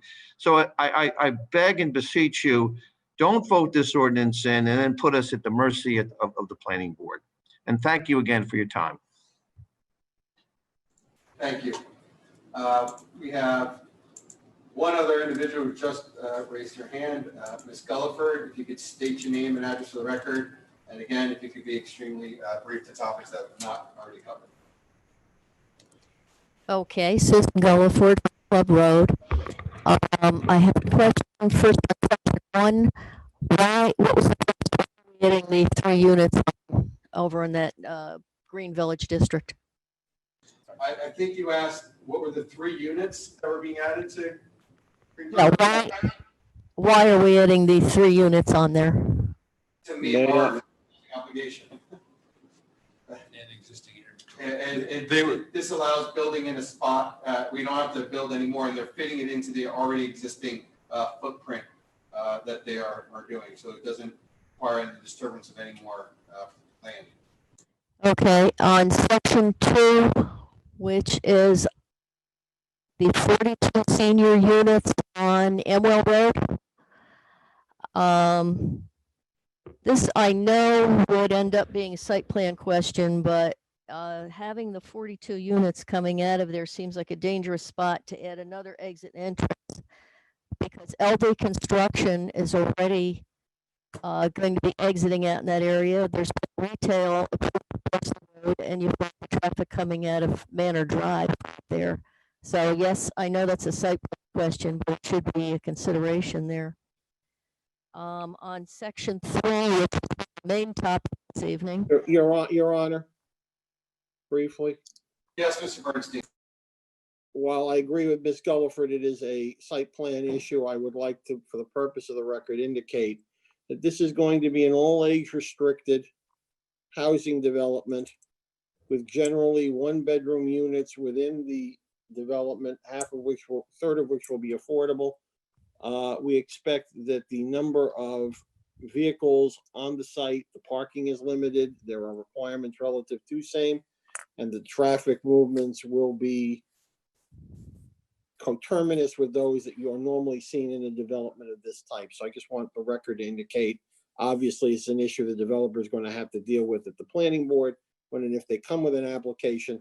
But I want the record to indicate this is an age-restricted development of one-bedroom units. Okay, thank you. Section 3, Valley Road, which is a popular topic. I do have to agree.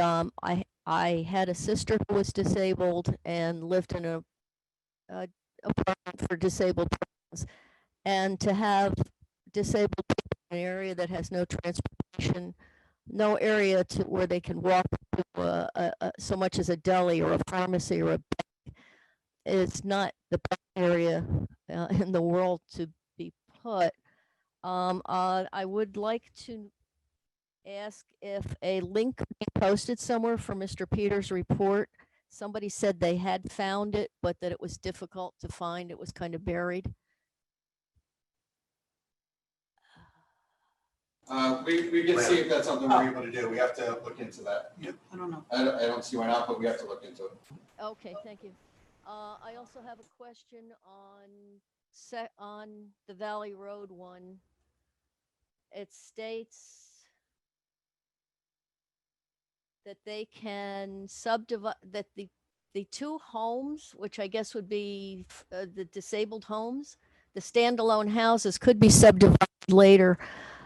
So would all 3 lots be rezoned together, and then later the developer could subdivide them? I mean, he's done subdivisions of other zones, and I assume he could do the same thing here. Mr. Bernstein, do you have any comment on that?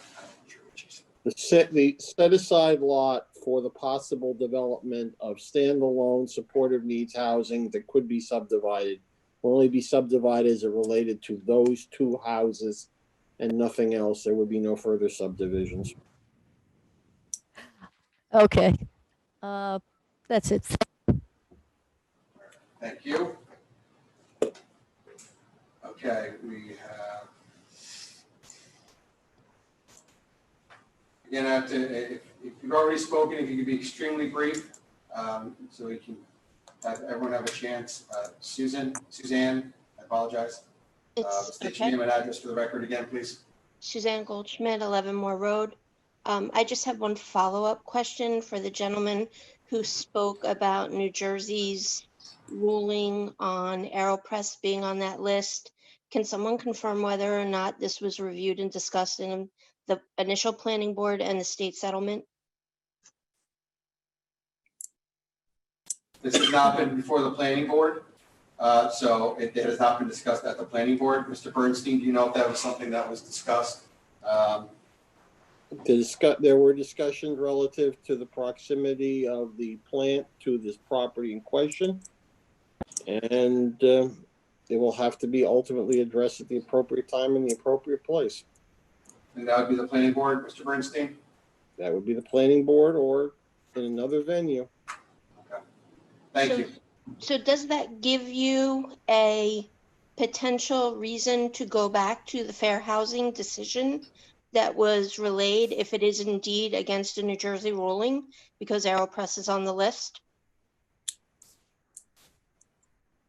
That's a determination that will have to be made either by the planning board at the time of an application or by another venue, another entity in another venue.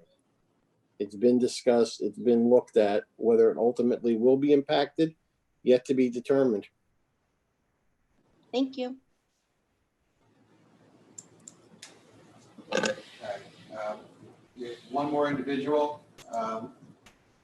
Ms. Lay, again, if you could say your name and address for the record.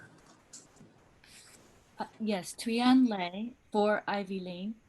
And I appreciate everyone's patience, but I was listening to all the residents and also because we all care about our town, I just wanted to point out that at a Somerset leadership meeting, the county coordinator for affordable housing had stated that certain towns in Somerset County were more proactive with their affordable housing planning. And they were ahead of the curve, so they weren't caught in as much litigation as other towns. So I would ask that our township committee consider that because we are obligated up until 2025. Your Honor. Yes, Mr. Bernstein. I apologize at this hour for saying it, but I believe I've stated it twice before. This municipality has been proactive on this issue from 1998 to the present. We are at the situation we are at because we took our time in trying to deal with these.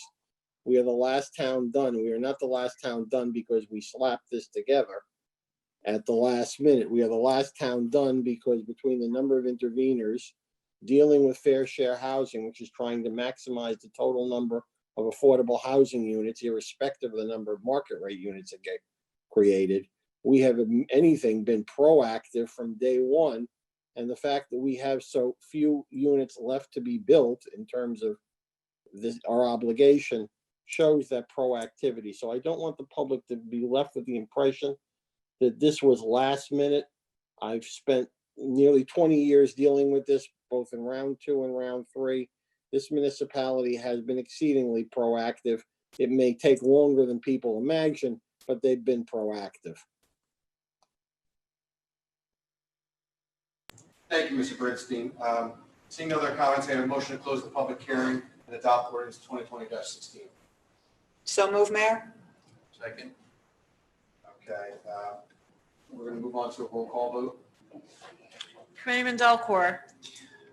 Yeah, before I vote, I just had to reiterate what Mr. Bernstein just said on the last point, because it's, we have had years of planning to try to get this affordable housing matter resolved in the most satisfactory way possible.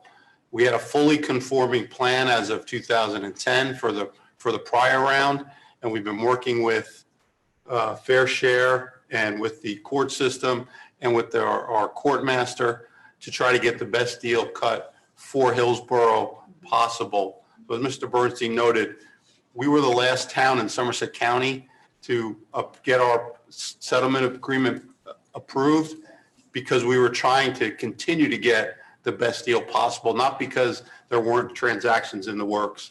And so I want to absolve anyone of the understanding that somehow what we're going through now is because there's been passivity in terms of getting these transactions moved forward. We recognize none of these are perfect, but given the circumstances of what we're operating under, and given the circumstances that the state has mandated upon us, we've been diligent in trying to get the best deal possible. I recognize the residents in this area have concern about this project. Some of them we share. And we will continue to work as we get into planning board. As noted, Deputy Mayor and I serve on the planning board. And when a site plan is actually brought forward, we will make sure that it's the safest possible site plan that could be worked here. But to simply indicate that, you know, we should not be moving forward with some of our affordable housing plan is something that simply can't be undertaken at this point. The risks are greater. The risks are that if we don't comply and don't comply with our settlement agreement, developers will build what they choose, absent any type of Hillsborough intervention.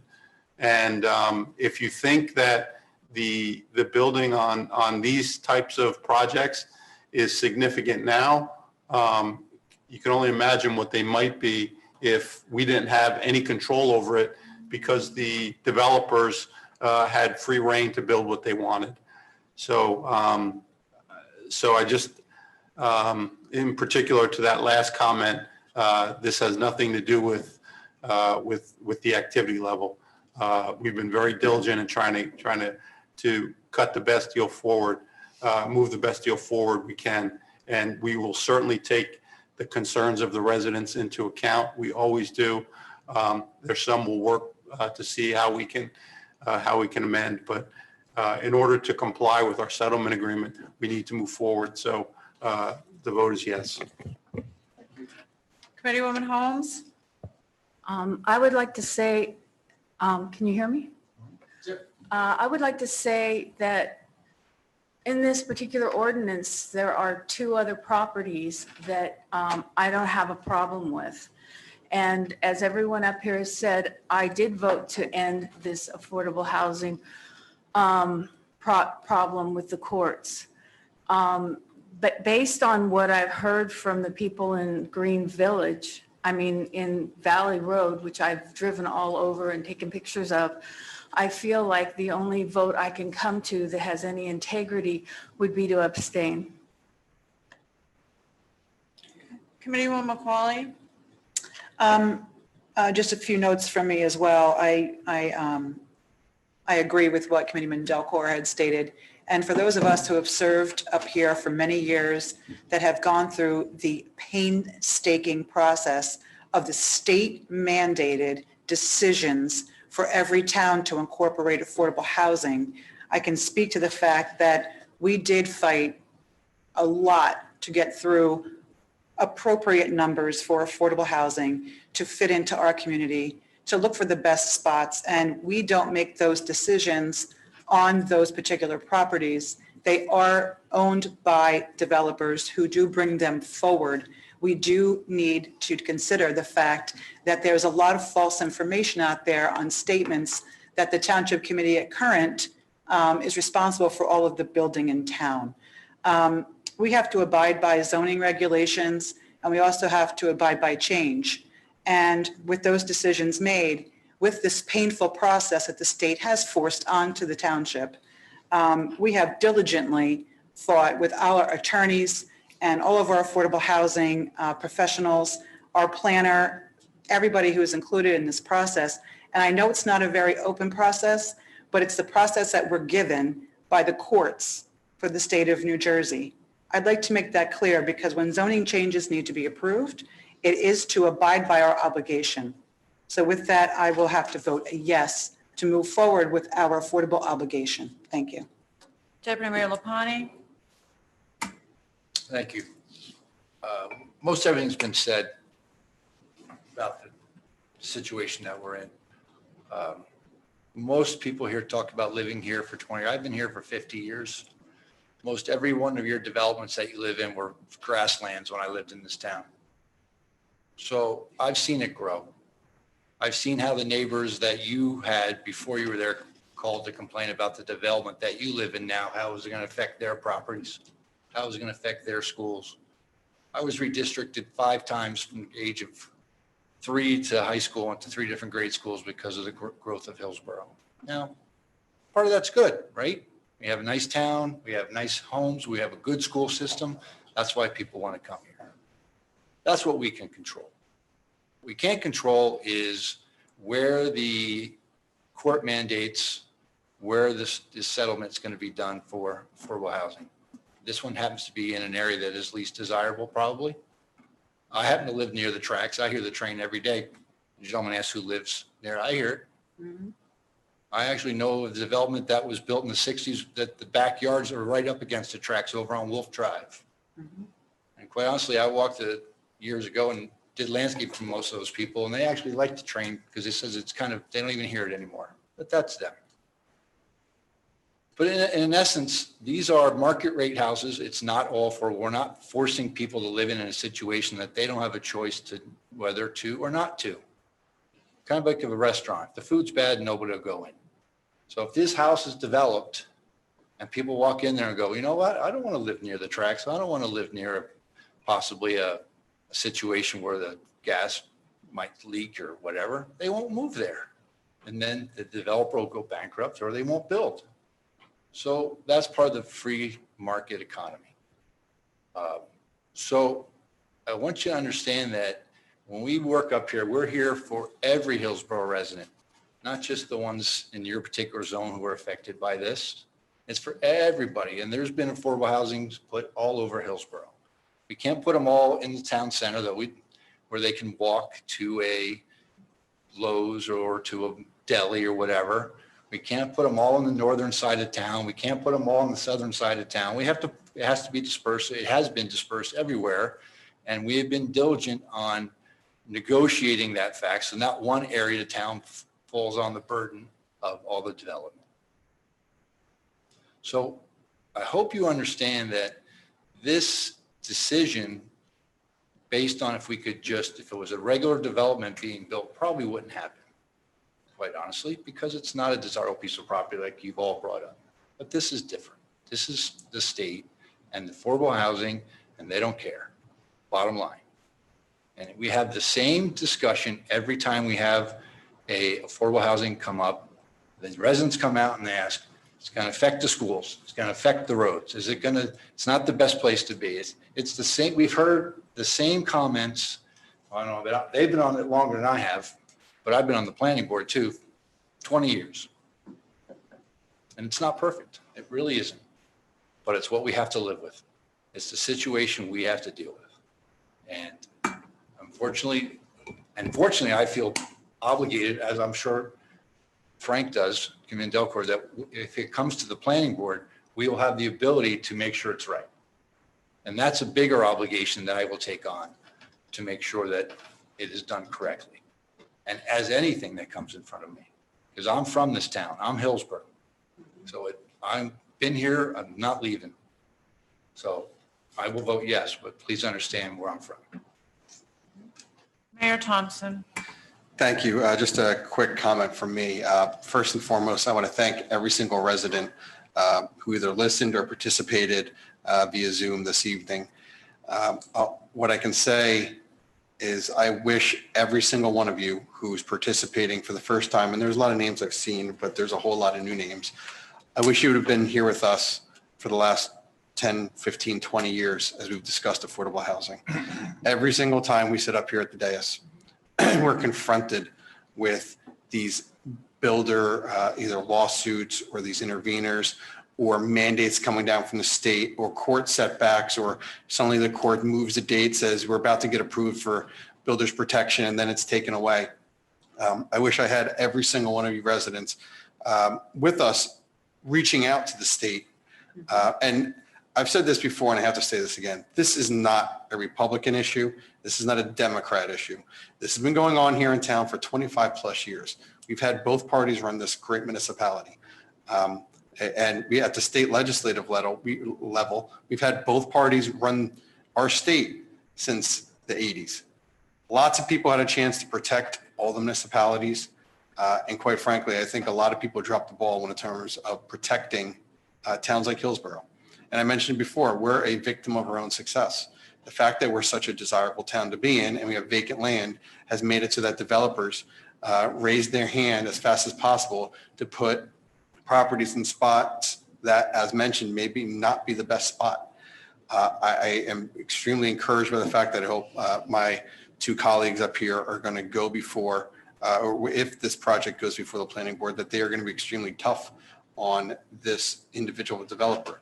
There's things that they have to meet and requirements. And there's a lot that was brought up via email, via phone call, personal conversations I've had with many of the residents in that community that quite frankly need to be addressed.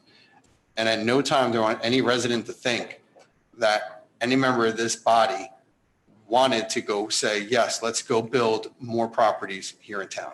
That's a falsehood.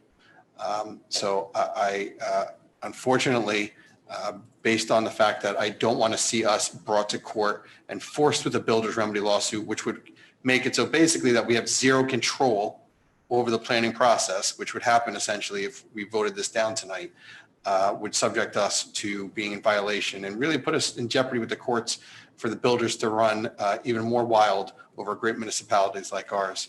I have to begrudgingly vote yes in order to protect the Hillsborough from even more forced building. So with that, we have to move on to our next agenda item. Just want to make sure that, as we mentioned earlier, this hearing on 2020-17, which is an ordinance amending Chapter 188 of the Code of Hillsborough, Section 113.9, which is the Royce Brook Planned Residential District, that is being held onto August 11th. So I encourage you guys to, if you're interested, please attend that hearing.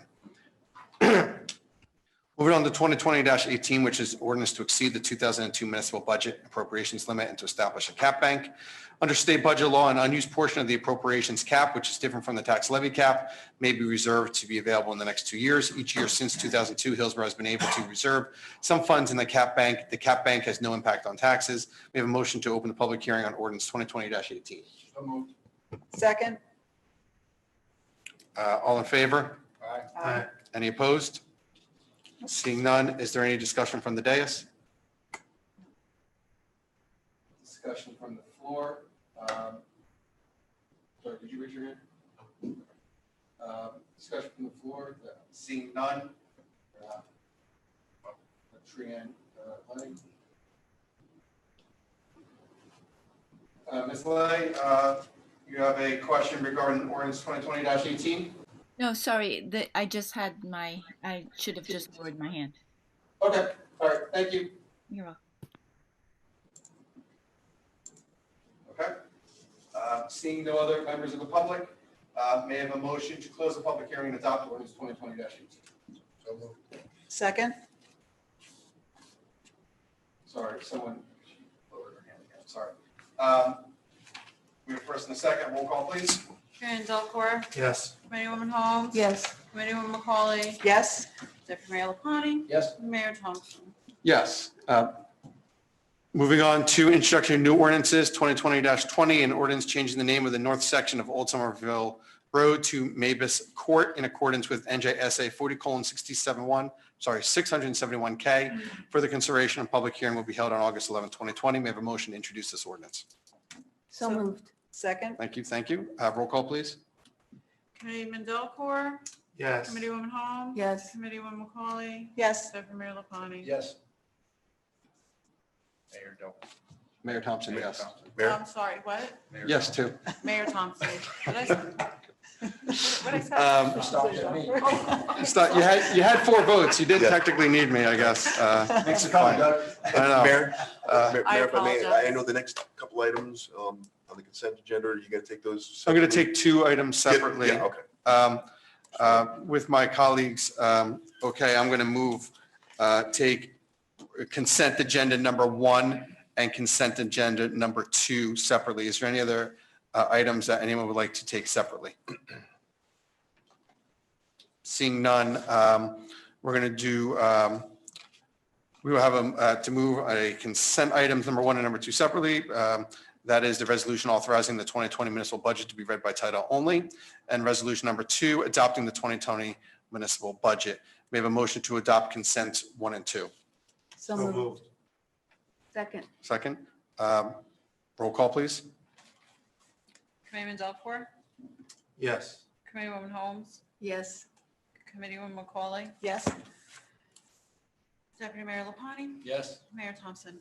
Yes, I just want to comment real quick and just make sure we thank, Mike, not on, No, yeah, and what, I'm sorry, not. I just want to mention two things real quick. I just want to thank our CFO, our town administrator, Anthony Ferrera, and my other finance liaison, Gloria McCauley, for your hard work on working on this budget. It is a lower amount that we're spending this year than last year, to a point earlier made hours ago. Other municipalities are not have the ability to do that. So I really do appreciate everyone's hard work to ensure that we are spending less this year than we were last year. So Ms. Costa, thank you for your hard work on that.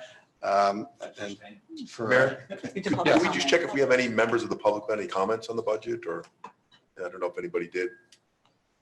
I'm sorry, did not ask for public comment? I apologize. Is there any members of the public that have a comment on the budget?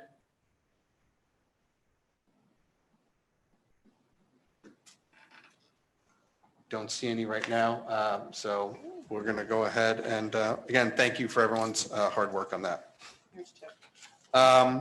Moving on to resolutions 3 through, I think it's 13 this evening, 14, I apologize, 3 through 14. May I have a motion to adopt consent items 3 through 13? so I'm move, sorry, Mayor. 3 through 14. 3 through 14, sorry about that, 14. So moved, Mayor. We have a first, Second, second. Is there any comments from members of the public? Hold on, we have one, and then we're going to go to, actually, any comments from the dais first? no. Seeing none. I have one individual from the public, Mr. Brook. If you could state your name and address for the record, please. Thank you, Mayor. This is David Brook. I just had a question because I did not hear what happened to the Vanderveer Harris house. Is that put off? No, I can't hear you. Yourself. I apologize. So I mentioned at the very beginning of tonight's agenda, we were renoticing that and putting it out onto August 11th. Thank you very much. No problem.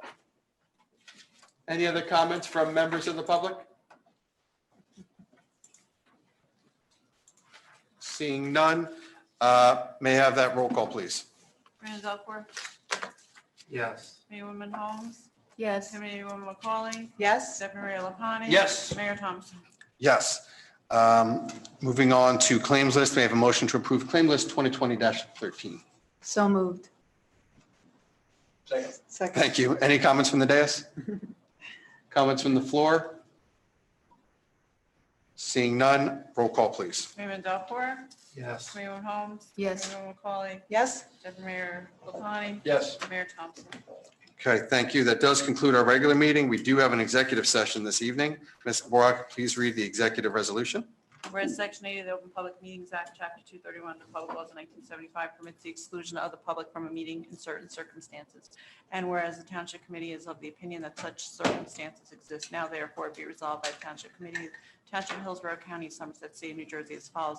The public shall be excluded from discussion of the herein after specified subject matter. Number 2, the general nature of the subject matter to be discussed is as follows. Contract negotiations, New Jersey American Water. Number 3, the Township Committee may take official action on those items discussed in the executive session upon the completion of the executive session. Number 4, those minutes of the discussion shall be made available to the public as soon as the matters under discussion are no longer confidential or sensitive in nature. Number 5, this resolution shall take effect immediately. Okay, may I have a motion? So moved. second, A second, any comments from the dais? Seeing none, comments from the floor? Seeing none, roll call, please. Mayorman Delport, Yeah. Committeewoman Holmes, Yes. Committeewoman McCauley, yes. Deputy Mayor LaPlante, Yes. Mayor Thompson.